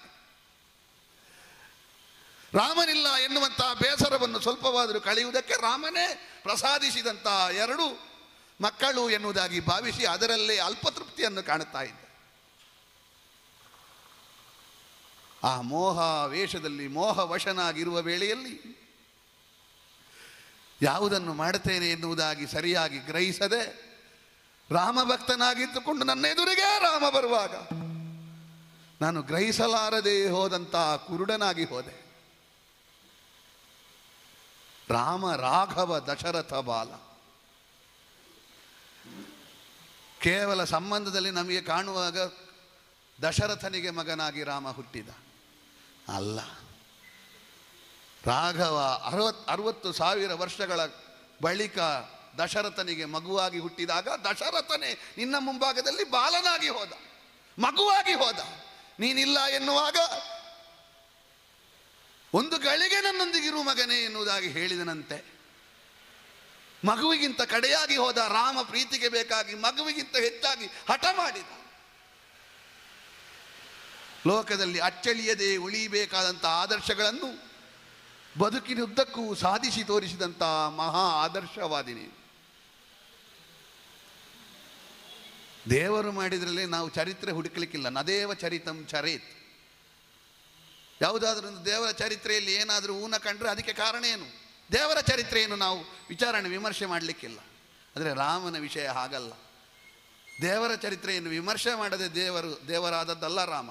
ರಾಮ ವಿಮರ್ಶೆ ಮಾಡಲಾಗದ ಸಮರ್ಥನೀಯವಾದಂಥ ಚರಿತ್ರೆಯನ್ನು ಬದುಕಿ ತೋರಿಸಿದ ಕಾರಣವೇ ರಾಮದೇವರು. 16 ಗುಣಗಳ ಖನಿಯಾಗಿ ಅದರಲ್ಲಿ ವಿಶೇಷವಾಗಿ ರೂಪಿಗಳಿಗಾದರೂ ವಾತ್ಸಲ್ಯವನ್ನು ತೋರಿಸುವಂಥ ದಯಾಹೃದಯನಾದ ನೀನು, ಮಾಡಬಾರದ ಅಕೃತ್ಯವನ್ನು ಮಾಡಿದಂಥ ರಾವಣನ ತಮ್ಮನಾದ ವಿಭೀಷಣ ಬಂದರೂ ಅಭಯಂ ಸರ್ವಭೂತೇಭ್ಯೋ, ಸರ್ವಭೂತಗಳಿಗೂ ಅಭಯ ಕೊಡುವುದೇ ನನ್ನ ಧರ್ಮ. ಮನುಷ್ಯ, ಮೃಗ, ಪಕ್ಷಿ, ರಾಕ್ಷಸ ಯಾರೇ ಇರಲಿ ಅವರನ್ನು ಉದ್ಧರಿಸುವುದು ನನ್ನ ಧರ್ಮ ಅಂತ ಹೇಳುವ ರಾಮಚಂದ್ರ, ಪರದಾರಾಗಮನವನ್ನು ಮಾಡಿದಂಥ ವಾಲಿಗಾದರೂ ಇನ್ನು ಬದುಕಬೇಕು ಅಂತ ಕೇಳುವ ರಾಮ, ಎಂಥವರಿಗಾದರೂ ವಾತ್ಸಲ್ಯ ತೋರಿಸಬಲ್ಲಂಥ ದಯಾಹೃದಯನಾದ ರಾಮ, ಪತಿತರನ್ನು ಪಾವನಗೊಳಿಸುವ ರಾಮ, ಅನಾಗರಿಕನೆನಿಸಿಕೊಂಡಂತಹ ವಾಲ್ಮೀಕಿಯನ್ನು ನಾಗರಿಕ ಪ್ರಪಂಚಕ್ಕೆ ತೋರಿಸಿ ಸಂಸ್ಕಾರವಂತನಾಗಿ ಆದಿಕವಿಯಾಗಿ ಲೋಕಕ್ಕೆ ಪ್ರಕಟಗೊಳ್ಳುವುದಕ್ಕೆ ಕಾರಣನಾದಂತಹ ರಾಮ ಮಂತ್ರದ ಮೂರ್ತ ರೂಪ. ನಿನ್ನನೇ ದೇವರು ಅಂತ ನಂಬಿಕೊಂಡ ನಿನ್ನ ಭಕ್ತ ನಾನು ಅನಾಗರಿಕನಂತೆ ವ್ಯವಹರಿಸಿ ನಿನ್ನ ಮುಂಭಾಗದಲ್ಲಿ ಯುದ್ಧ ಮಾಡಿ ನಿನಗೇ ಹೊಡೆಯುವುದಕ್ಕೆ ಪ್ರೇರಣೆ ಕೊಟ್ಟು ಬಿಟ್ಟೆ ಅಲ್ಲ ದೇವರೇ. ನಾನು ಮಾಡಿದ ಪಾಪವನ್ನು ಯಾವ ಗಂಗೆಯಲ್ಲಿ ಮುಳುಗಿ ತೊಳೆದುಕೊಳ್ಳಲಿ ಹೇಳು? ಯಾವ ಗಂಗೆಯಲ್ಲಿ ಮುಳುಗಿ ತೊಳೆದುಕೊಳ್ಳಲಿ ಹೇಳು? ಜಾಂಬವರೇ, ಶರಣ ಬಾಬಾರೆಲುತ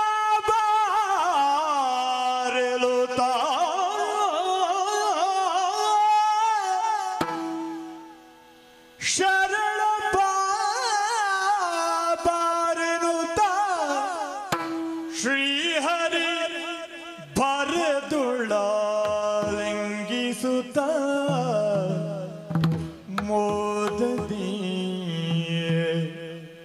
ಜರಡು ಮೃಗ ನೀನಲ್ಲ, ಜರಡು ಮೃಗ ನೀನಲ್ಲ, ಇಂಗಿತವರಿತು ಬಲ್ದೇನೋ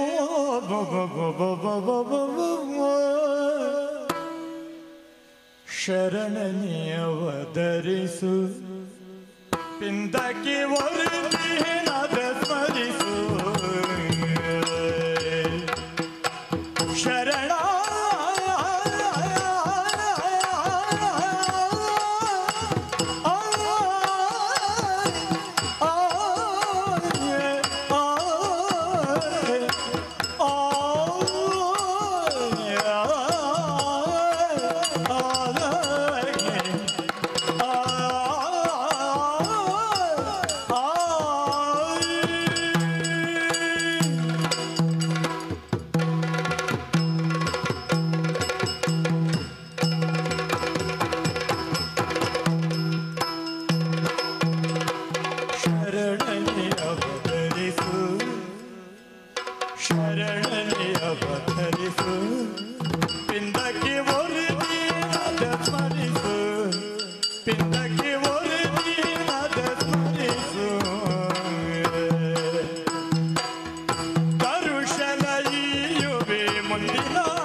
ಜಾಂಬವರೇ, ದೇವಾ, ನನ್ನ ಈ ಸ್ವರೂಪವನ್ನು ಕಂಡೊಡನೆ ಕಣ್ಣುಗಳಿಂದ ಆನಂದಾಶ್ರುವನ್ನು ಸುರಿಸುತ್ತ ಪಾದ ಮೂಲದಲ್ಲಿ ಕೆಡೆದು ಬಿದ್ದಿದ್ದೀರಿ. ಯಾಕೆ ಹೀಗಾಯಿತು ಸ್ವಾಮಿ? ಗುರುತಿಸದೆ ಹೋದೆ. ಹೌದು, ಆ ಸ್ವರೂಪದಲ್ಲಿ ನನ್ನನ್ನು ಗುರುತಿಸುವುದಕ್ಕಾಗುವುದಿಲ್ಲ ನಿಮಗೆ. ಇಲ್ಲ. ಶ್ರೀರಾಮ ಶ್ರದ್ಧೆ ವಿಶೇಷ ಅದು. ರಾಮರೂಪವನ್ನೇ ಆರಾಧಿಸ್ತಾ ಬಂದವರು, ಅಂತರಂಗದಲ್ಲಿ ಆ ಬಿಂಬವನ್ನೇ ತುಂಬಿಕೊಂಡವರು, ಅನ್ಯ ರೂಪ ಎಲ್ಲಿ ಕಂಡರೂ ಅದರಲ್ಲಿ ರಾಮನನ್ನು ಗುರುತಿಸಲಾರರು. ಹಾಗಾದರೆ ಬಂದದ್ದು ಯಾಕೆ? ಯಾಕೆ ದೇವ? ಪೂರ್ವದಲ್ಲಿ ನಾನು ಕೊಟ್ಟ ಒಂದು ಮಾತುಂಟು. ಏನದು? ಯುಗಕ್ಕೊಮ್ಮೆ ನನ್ನ ಪಾದದರ್ಶನವನ್ನು ನಿಮಗೆ ಮಾಡಿಸ್ತೇನೆ. ಹೌದು. ಆ ಮಾತನ್ನು ಈಡೇರಿಸುವುದಕ್ಕೆ ಸನ್ನಿವೇಶದ ನಿರೀಕ್ಷೆಯಲ್ಲಿಯೇ ನಾನಿದ್ದವ. ಅದಕ್ಕೊಂದು ನಿಮಿತ್ತವೂ ಒದಗಿ ಬಂತು. ಆ ನಿಮಿತ್ತವನ್ನು ಬಳಸಿಕೊಂಡು ನಿಮ್ಮನ್ನು ಕಂಡು ಕೇವಲ ಒಂದು ಜರಡು ಮೃಗವಾದರೆ ನಾನು ಇಷ್ಟೆಲ್ಲ ಪ್ರಕಟಿಸಬೇಕಾದ ಅನಿವಾರ್ಯತೆ ಏನೂ ಇಲ್ವಲ್ಲ. ಯಾಕೆ ಮಾಡಿದೆ? ಒಂದು ಹಂಬಲ ಇತ್ತಲ್ಲ. ಶ್ರೀರಾಮನೊಂದಿಗಾದರೂ ಒಮ್ಮೆ ಹೋರಾಟ ಮಾಡ್ತೇನೆ, ನಿಜ ಭುಜ ಸಿರಿಯನ್ನು ಪ್ರಕಟಿಸ್ತೇನೆ. ಅಯ್ಯೋ, ಒಮ್ಮೆ ಇತ್ತಲ್ಲ. ಪ್ರಮಾದದಿಂದ ಹೇಳಿ ಪ್ರಮಾದ ಅಲ್ಲ ಅದು. ಭಕ್ತನಾದವನಿಗೆ ಇರಬೇಕಾದ ಒಂದು ತೀವ್ರ ಭಾವ, ಅದನ್ನು ಕಾಣಿಸುವುದಕ್ಕೂ ಆಯಿತು. 28 ದಿನಗಳ ಅಹೋರಾತ್ರಿ ವಿಶ್ರಾಂತಿ ಇಲ್ಲದ ಹೋರಾಟ, ಜಾಂಬವಂತನ ಸತ್ವ ಸಾಮರ್ಥ್ಯ ಏನು ಅದನ್ನು ಪ್ರಕಟಿಸಿಯೂ ಆಯ್ತಲ್ಲ. ಈಗ ಆ ಎರಡೂ ಅಪೇಕ್ಷೆಗಳನ್ನು ಈಡೇರಿಸಿದ ನಿಮ್ಮೆದುರು ನಾನು ಮುಂದಿಡುವ ಒಂದು ಅಪೇಕ್ಷೆ ಉಂಟು. ಏನದು? ನನ್ನ ಉದ್ದೇಶವನ್ನು ಸಾಧಿಸಿಕೊಳ್ಳುವುದಕ್ಕೊಂದು ನಿಮಿತ್ತವನ್ನು ಕಾಯ್ತಾ ಇದ್ದೆ ಅಂತ ಆಡಿದನಲ್ಲ, ಹೌದು. ಆ ನಿಮಿತ್ತ ಒದಗಿ ಬಂದಿದೆ, ಹ್ಮ್. ಬೇರೆ ಯಾವುದೂ ಅಲ್ಲ. ಆ, ನಮ್ಮಲ್ಲಿ ಹ್ಮ್. ಸತ್ರಾಜಿತನೆಂಬುವನು ಸೂರ್ಯದೇವನನ್ನು ತಪಸ್ಸಿನಿಂದ ಮೆಚ್ಚಿಸಿ ಸ್ಯಮಂತಕ ಮಣಿಯನ್ನು ಪಡೆದ. ಅವನ ತಮ್ಮ ಪ್ರಸೇನನ ವಶದಲ್ಲಿದ್ದ ಮಣಿ ಅದೋ ಅಲ್ಲಿ ಆ ತೊಟ್ಟಿಲಿನ ಮೇಲ್ಭಾಗದಲ್ಲಿ ಕಂಗೊಳಿಸ್ತಾ ಇದೆ. ಓಹೋ, ಕರುಣಿಸು ಆ ರತ್ನವನ್ನು. ಅಯ್ಯೋ, ನನ್ನ ಮೇಲೊಂದು ಆಪಾದನೆ ಬಂದಿದೆ. ಆಗಲೂ ಬಂದಿತ್ತು. ಈ ಮಣಿಯನ್ನು ಹಾ, ಅಪಹರಿಸಿದ ಮಹಿಮ ಅಲ್ಲ, ತ್ರೇತೆಯಲ್ಲಿ ಬಂದಿತ್ತು. ಹಾಗಿದ್ದ ಮೇಲೆ ನಾವು ಆ ಆಪಾದನೆಯನ್ನು ನಿವಾರಿಸಿಕೊಳ್ಳುವುದಕ್ಕಾಗಿ ದುಡಿಬೇಕಾದ ಅನಿವಾರ್ಯ ಉಂಟೋ ಇಲ್ವೋ? ಅದು ಹೌದೇ ಹೌದು. ಅದಕ್ಕಾಗಿ ಆದರೆ ನನಗೆ ಒಂದು ಬೇಸರ. ಏನು? ತ್ರೇತೆಯಲ್ಲಿ ಬಂದಿತ್ತು, ಆದರೆ ಈ ಸಮಯದಲ್ಲಿ ನಿನಗೆ ಅಪವಾದ ಬರುವುದಕ್ಕೆ ನಾನೇ ಕಾರಣನಾದನಲ್ಲ. ಅಪವಾದ ಬರುವುದಕ್ಕೆ ಕಾರಣ ಅಲ್ಲ, ಮತ್ತೆ ಅಪವಾದವನ್ನು ನಿವಾರಿಸಿಕೊಳ್ಳುವುದಕ್ಕೆ ಕಾರಣ. ಹೌದೇ? ಹೌದು. ಯಾಕೆ? ಯಾಕೆ? ಒಂದು ವೇಳೆ ಆ ಸಿಂಹವನ್ನು ಹೊಡೆದು ಮಣಿಯನ್ನು ತಾರದೇ ಇರ್ತಿದ್ರೆ ಸಿಂಹ ಎಲ್ಲಿ ಉಂಟು ಅಂತ ಹುಡುಕಿ ಯಾರಿಗೊತ್ತು, ಸಿಕ್ತಿತ್ತೋ ಇಲ್ವೋ? ಹೌದು. ಅಂದರೆ ಏನು, ಇದರ ಮುಖೇನವಾಗಿ ಈ ಕೃತಕವಾದ ಬೆಳಕಲ್ಲ, ನಿಜವಾದ ಬೆಳಕನ್ನು ಕಾಣಬೇಕು ಎಂಬ ಹಂಬಲಕ್ಕೆ ಒಂದು ಪ್ರತೀಕವಾಗಿ ಈ ಪ್ರಕರಣ ಉಂಟು ಅಂತ ತಿಳಿಯೋಣ. ಜಾಂಬವರೇ, ಆ ಅಪವಾದವನ್ನು ನೀಗಿಕೊಳ್ಳುವುದಕ್ಕಾಗಿ ಈ ರತ್ನದ ಅವಶ್ಯಕತೆ ನನಗುಂಟು. ಕರುಣಿಸು ರತ್ನ. ದೇವರೇ, ಯುಗ ಯುಗಗಳಲ್ಲಿ ಪಾದದರ್ಶನವನ್ನು ಕೊಡುತ್ತೇನೆ ಎನ್ನುವುದಾಗಿ ಹೇಳಿದ ನಿನಗೆ ನನಗೆ ಕಾಣಿಸಿಕೊಳ್ಳುವುದಕ್ಕೊಂದು ಕಾರಣ ಬೇಕಿತ್ತು. ನಾವು ಕಾರ್ಯ ಮಾಡಬೇಕಾದ್ರೆ ಕಾರಣ ಬೇಕು ಸ್ವಾಮಿ. ನೀನು ಕಾರಣಕ್ಕೆ ಕಾರಣ, ಕಾರಣವನ್ನು ನೀನು ಸೃಷ್ಟಿ ಮಾಡಬಲ್ಲೆ. ಯಾಕೆ? ನಮ್ಮ ಹಾಗೆ ಮಧ್ಯದಲ್ಲಿ ಹುಟ್ಟಿದವಲ್ಲ ನೀನು, ಆದಿಯಲ್ಲಿ. ಓಹೋ,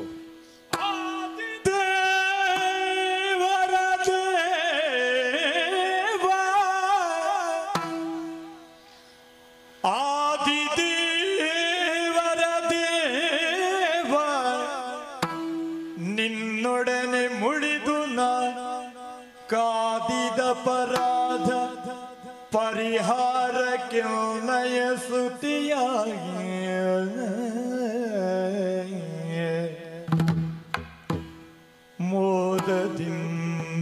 ಮೋದದಿಂದಿಯುವೆನು, ಮೋದದಿಂದಿಯುವೆನು.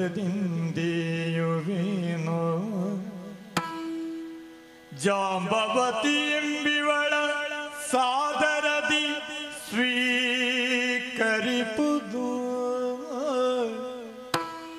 ಜಾಂಬವತಿ ಎಂಬಿವಳ ಸಾದರದಿ ಸ್ವೀಕರಿಪುದು. ಪಾದ ದರ್ಶನದಿಂದ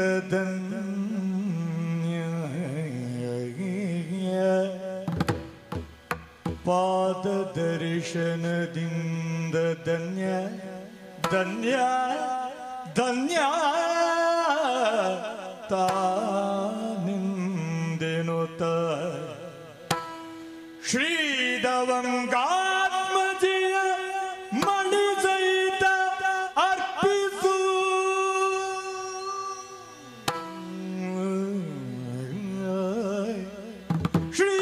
ಶ್ರೀದವಂಗಾತ್ಮಜಿಯ ಮಣಿ ಸಹಿತ ಅರ್ಪಿಸು. ಖೇದವಡದಿರು ಸುಖದಿ ಬಾಳೆನುತ ರಾಮ ರಾಮ ರಾಮ ರಾಮ ರಾಮ ರಾಮ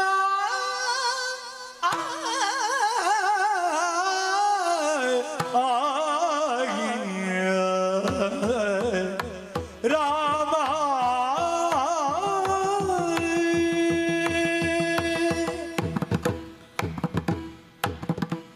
ದೇವ, ಜಾಂಬವಂತ, ಎಂಥ ಹುಂಬತನ ನನ್ನದು. ನಿನ್ನ ಮುಂಭಾಗದಲ್ಲಿ ನನ್ನ ಆಯುಷ್ಯ, ನನ್ನ ಪ್ರಾಯದ ದೀರ್ಘ 71 ಕೋಟಿ ಹೇಳುವುದಕ್ಕೆ ಹೊರಟೆ. ಈ ಪ್ರಪಂಚದಲ್ಲಿ ಕೋಗಿಲೆಯ ಕೂಜನದಲ್ಲಿ, ಮಗುವಿನ ಅಳುವಿನಲ್ಲಿ, ಜನರ ನಗುವಿನಲ್ಲಿ, ಪ್ರತಿಯೊಬ್ಬರ ಮಾತಿನಲ್ಲಿ ಅಡಗಿರುವಂಥ ನೀನು ಆದಿಯಲ್ಲೇ ಇದ್ದಿ, ಅಂತ್ಯ ಇಲ್ಲದೆ ಇರುವ ಅನಂತ ನೀನು. ಯಾವ ದೇವರೇ ಇರಲಿ, ಈ ಪ್ರಪಂಚದಲ್ಲಿ ಒಂದೇ ಇರುವುದು ಪರಬ್ರಹ್ಮ. ಬಹುವಾಗಿ ಬೇರೆ ಬೇರೆ ವರ್ಗದವರು ಕಂಡರು. ಅಂದರೆ ಯಾವ ವರ್ಗದವರು ಯಾವುದನ್ನೇ ಕಾಣಲಿ, ಅದಕ್ಕೊಂದು ಆಸರೆಯಾಗಿ ಬಲವಾಗಿ ಪ್ರಣವ ಬೇಕು. ಓಂ ನಮಃ ಶಿವಾಯ, ಓಂ ನಮೋ ಭಗವತೆ ವಾಸುದೇವಾಯ, ಓಂ ನಮೋ ನಾರಾಯಣಾಯ. ಆದರೆ ರಾಮನಿಗೆ ಅದು ಬೇಡ.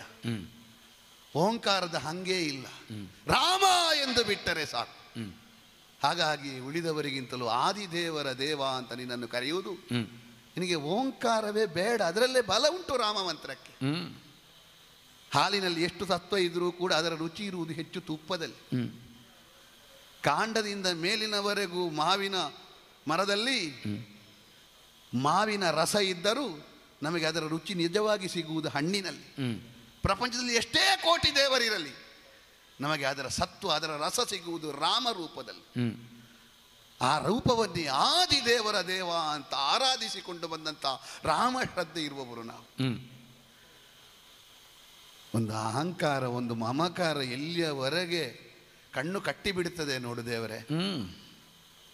ರಾಜಮಣಿ ಯಾವಾಗ ಬರ್ತದೆ, ರಾಜಮಣಿ ಯಾವಾಗ ಬರ್ತದೆ ಅಂತ ಕಣ್ಣನ್ನು ತೆರೆದು ನೋಡಬೇಕಾದಂತಹ ಜಾಂಬವ ಸಾಮಾನ್ಯ ಮಣಿಯನ್ನು ತಂದು ರಾಜಮಣಿ ಬರುವಾಗ ಅದರೊಂದಿಗೇ ಹೋರಾಟ ಮಾಡುವುದಕ್ಕೆ ಹೊರಟ. ನೀನು ಹೇಳ್ತಿ ನಿಮ್ಮದು ತಪ್ಪಿಲ್ಲ ಜಾಂಬವರೇ, ನಾನು ಬಂದದ್ದೇ ಅದಕ್ಕೆ ನಿಮಿತ್ತ. ನೀನು ಇಂದ್ರಜಿತುವಿನಂಥವನೇ ಬ್ರಹ್ಮಾಸ್ತ್ರವನ್ನು ಪ್ರಯೋಗಿಸಿ ಇಡೀ ವಾನರ ಸೇನೆಯನ್ನು ಮಲಗಿಸಿದಾಗ ಲಕ್ಷ್ಮಣ ದೇವರು ಬ್ರಹ್ಮಾಸ್ತ್ರವನ್ನು ಪ್ರಯೋಗಿಸಿ ಇಡೀ ರಾಕ್ಷಸ ಸೇನೆಯನ್ನೇ ಸುಟ್ಟು ಬಿಡ್ತೇನೆ ಅಂತ ಹೊರಟಾಗ ಕೂಡದು ಒಬ್ಬ ಮಾಡಿದ ತಪ್ಪಿಗೆ ಬೇಕಾಗಿ ಇಡೀ ವರ್ಗವನ್ನು ಶಿಕ್ಷಿಸಕೂಡದು ಎನ್ನುವುದಾಗಿ ಹೇಳಿದ ದಯಾವಂತ.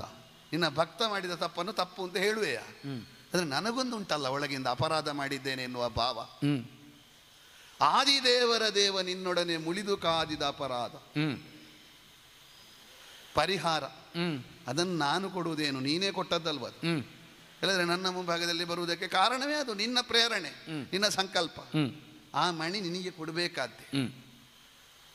ಅದರೊಂದಿಗೆ ಕಾಣಿಕೆಯೊಂದಿಗೆ ನಾನು ಮಾಡಿದ ತಪ್ಪಿಗೆ ಒಂದು ತಪ್ಪು ಕಾಣಿಕೆ ಅಂತ ಇಲ್ವ? ಓಹೋ, ಶುದ್ಧವಾದ ಭಾವದಲ್ಲಿ, ಇನ್ನು ತಪ್ಪು ಮಾಡುವುದಿಲ್ಲ ಎನ್ನುವ ಭಾವದಲ್ಲಿ. ಈ ಕೆಲವೊಮ್ಮೆ ತಪ್ಪು ಕಾಣಿಕೆ ಹೇಗಾಗ್ತದೆ ಅಂತ ಕೇಳಿದ್ರೆ ತಪ್ಪು ಕಾಣಿಕೆ ಆಗ್ತಾ ಇರೋದು, ಮತ್ತೆ ತಪ್ಪು ಮಾಡ್ತಾ ಇರೋದು, ಅವರದ್ದು ತಪ್ಪೇ ಕಾಣಿಕೆ ಆಗ್ತದೆ. ಹೌದು. ಇನ್ನು ತಪ್ಪು ಮಾಡುವುದಿಲ್ಲ ಎನ್ನುವ ಭಾವದಿಂದ ಕೊಡುವ ತಪ್ಪು ಕಾಣಿಕೆ. ದೇವರೇ, ನಿನ್ನ ಮುಖದಲ್ಲಿ ನಾವು ಬಹುವಾದ ಖೇದವನ್ನು ಕಂಡದ್ದು 2 ಸಲ. ಒಂದು ಸೀತಾ ಭೂಗರ್ಭ ವಿಲೀನವಾಗುವ, ಇನ್ನೊಂದು ಲಕ್ಷ್ಮಣನಿಗೆ ದೇಹಾಂತ ಶಿಕ್ಷೆಯನ್ನು ಕೊಡುವಾಗ. ನನ್ನಲ್ಲಿ ಇರುವುದು ಅದಕ್ಕೆ ಎಷ್ಟು ಸರಿಯಾಗುತ್ತದೋ ಗೊತ್ತಿಲ್ಲ. ಅದನ್ನೆರಡನ್ನೂ ಪಡೆದುಕೊಂಡ ತೃಪ್ತಿ ನಿನಗಾಗುವ ರೀತಿಯಲ್ಲಿ ಕೊಡ್ಲಿಕ್ಕೆ ಹೊರಟದ್ದು ನಾನು.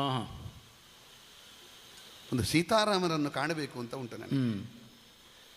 ಇಲ್ಲಿಯವರೆಗೆ ಸಾಕಿದ ಮಗಳು ಜಾಂಬವತಿ, ಸಾಕು ಮಗಳು. ಜನಕ ಸಾಕಿದ ಮಗಳು ಜಾನಕಿ ಆಗ್ಲಿಲ್ವಾ? ಈಗ ಜಾಂಬವ ಸಾಕಿದ ಮಗಳು ಜಾಂಬವತಿ. ಆ ಸೀತಾ ಕಲ್ಯಾಣ ನೋಡುವ ಯೋಗ ಇರಲಿಲ್ಲ ನಮಗೆ. ಈ ಜಾಂಬವತಿಯನ್ನು ಪರಿಗ್ರಹಿಸಬೇಕು. ಈ ಸಾಕು ಮಗಳು ನನಗೆ ಸಾಕು, ಮಗಳು ಸಾಕು. ಅದರೊಂದಿಗೆ ಈ ಪ್ರವೀರ, ಇವನನ್ನು ನಿನಗೆ ಕೊಟ್ಟಿದ್ದೇನೆ. ಯಾಕೆ? ಇದಿದ್ರೆ ರಾಮನ ಬಗೆಗಿನ ಶ್ರದ್ಧೆಯಲ್ಲಿ ಸ್ವಲ್ಪ ಲೋಪ ಬರ್ತದೆ. ಒಮ್ಮೊಮ್ಮೆ ಮನಸ್ಸು ಇಲ್ಲಿಗೆ ಹೋಗ್ತದೆ. ಮಗಳು, ಮಗ, ತಂದೆ, ತಾಯಿ ಎಲ್ಲವೂ ರಾಮ ಎನ್ನುವುದಾಗಿ ಭಾವಿಸುವಂತಹ ನಮ್ಮ ಶ್ರದ್ಧೆಗೆ ಸ್ವಲ್ಪ ಲೋಪ ಆದರೂ ನಮ್ಮ ಬದುಕಿನ ಸಾರ್ಥಕ್ಯ ಕಳೆದುಕೊಂಡಿತ್ತು ಅಂತ ಅರ್ಥ. ಹಾಗಾಗಿ ಮಣಿಯನ್ನು ಮಗಳನ್ನು ನಿನಗೇ ಇಟ್ಟಿದ್ದೇನೆ. ಪಾದದರ್ಶನದಿಂದ ಸಕಲವನ್ನೂ ಕಂಡಿದ್ದೇನೆ, ಉಂಡಿದ್ದೇನೆ. ರಾಮ ಮಂತ್ರವನ್ನು ಜಪಿಸುತ್ತಾ ನನ್ನ ಶೇಷಾಯುಷ್ಯವನ್ನು ಕಳೆಯುವುದಕ್ಕೆ ಒಂದು ದೇವರ ಸನ್ನಿಧಾನದಿಂದ ಅನುಗ್ರಹ. ಜಾಂಬವರೇ, ನೆಲದ ಆಳಕ್ಕೆ ಬೇರು ಕೊಟ್ಟ ಮರ ಎಷ್ಟು ಬೆಳೆದರೂ ಆಕಾಶವನ್ನು ಮುಟ್ಟುವುದಕ್ಕಿಲ್ಲ. ಯಾಕೆ? ಯಾಕೆ? ಆ ಬೇರು ಬಂಧಿಸ್ತದೆ. ಹೌದು. ಬೇರಿನ ಹಂಗಿಲದ ಹಕ್ಕಿ ಆಕಾಶ ವಿಸ್ತಾರಕ್ಕೆ ತನ್ನ ರೆಕ್ಕೆಗಳನ್ನು ಚಾಚಿ ಹಾರಾಡ್ತಾ ಇರ್ತದೆ. ಯಾಕೆ? ಅದಕ್ಕೆ ಬೇರಿನ ಬಂಧನ ಇಲ್ಲ. ಎಲ್ಲಿಯವರೆಗೆ ಜೀವನಿಗೆ ಬಂಧನ ಉಂಟು ಅಲ್ಲಿಯವರೆಗೆ ಮುಕ್ತಿ ಇಲ್ಲ. ಈ ಬಂಧನವೆಂಬುದು ಕೇವಲ ದೈಹಿಕವಾದದ್ದು ಅಂತ ತಿಳಿಯಬೇಕಾಗಿಲ್ಲ, ಮಾನಸಿಕವಾದ ಬಂಧನವೂ ಹೌದು. ಮನಸ್ಸೇ ಕಾರಣ ಅಲ್ವ ಬಂಧಕ್ಕೂ ಮೋಕ್ಷಕ್ಕೂ. ಯಾವುದು ಬಂಧನಕಾರಕವಾದದ್ದು ಅಂತ ಜೀವನಿಗೆ ಅರ್ಥವಾಯಿತಾ, ಆಮೇಲೆ ಬಂಧನ ಉಳಿಯುವುದಿಲ್ಲ ಅಂತ ಅರ್ಥ.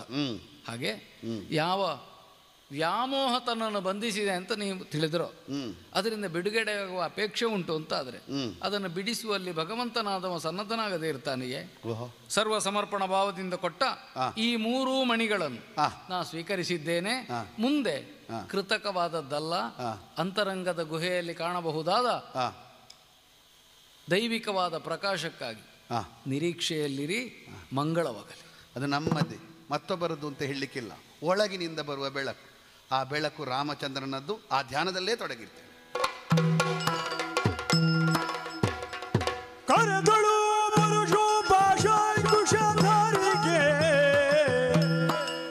ಹರುಷದಿ ಭಕ್ತರ ಕೊರೆವಗೆ ಮುರಗಭೂಷಣನ ಕುಮಾರ ಗಜವದನನ ಸರಳ ಕಮಲಕ್ಕೆ ಆರತಿ ಎತ್ತಿರೆ ಗಜಮುಖದವಗೆ ಗಣಪತಿ.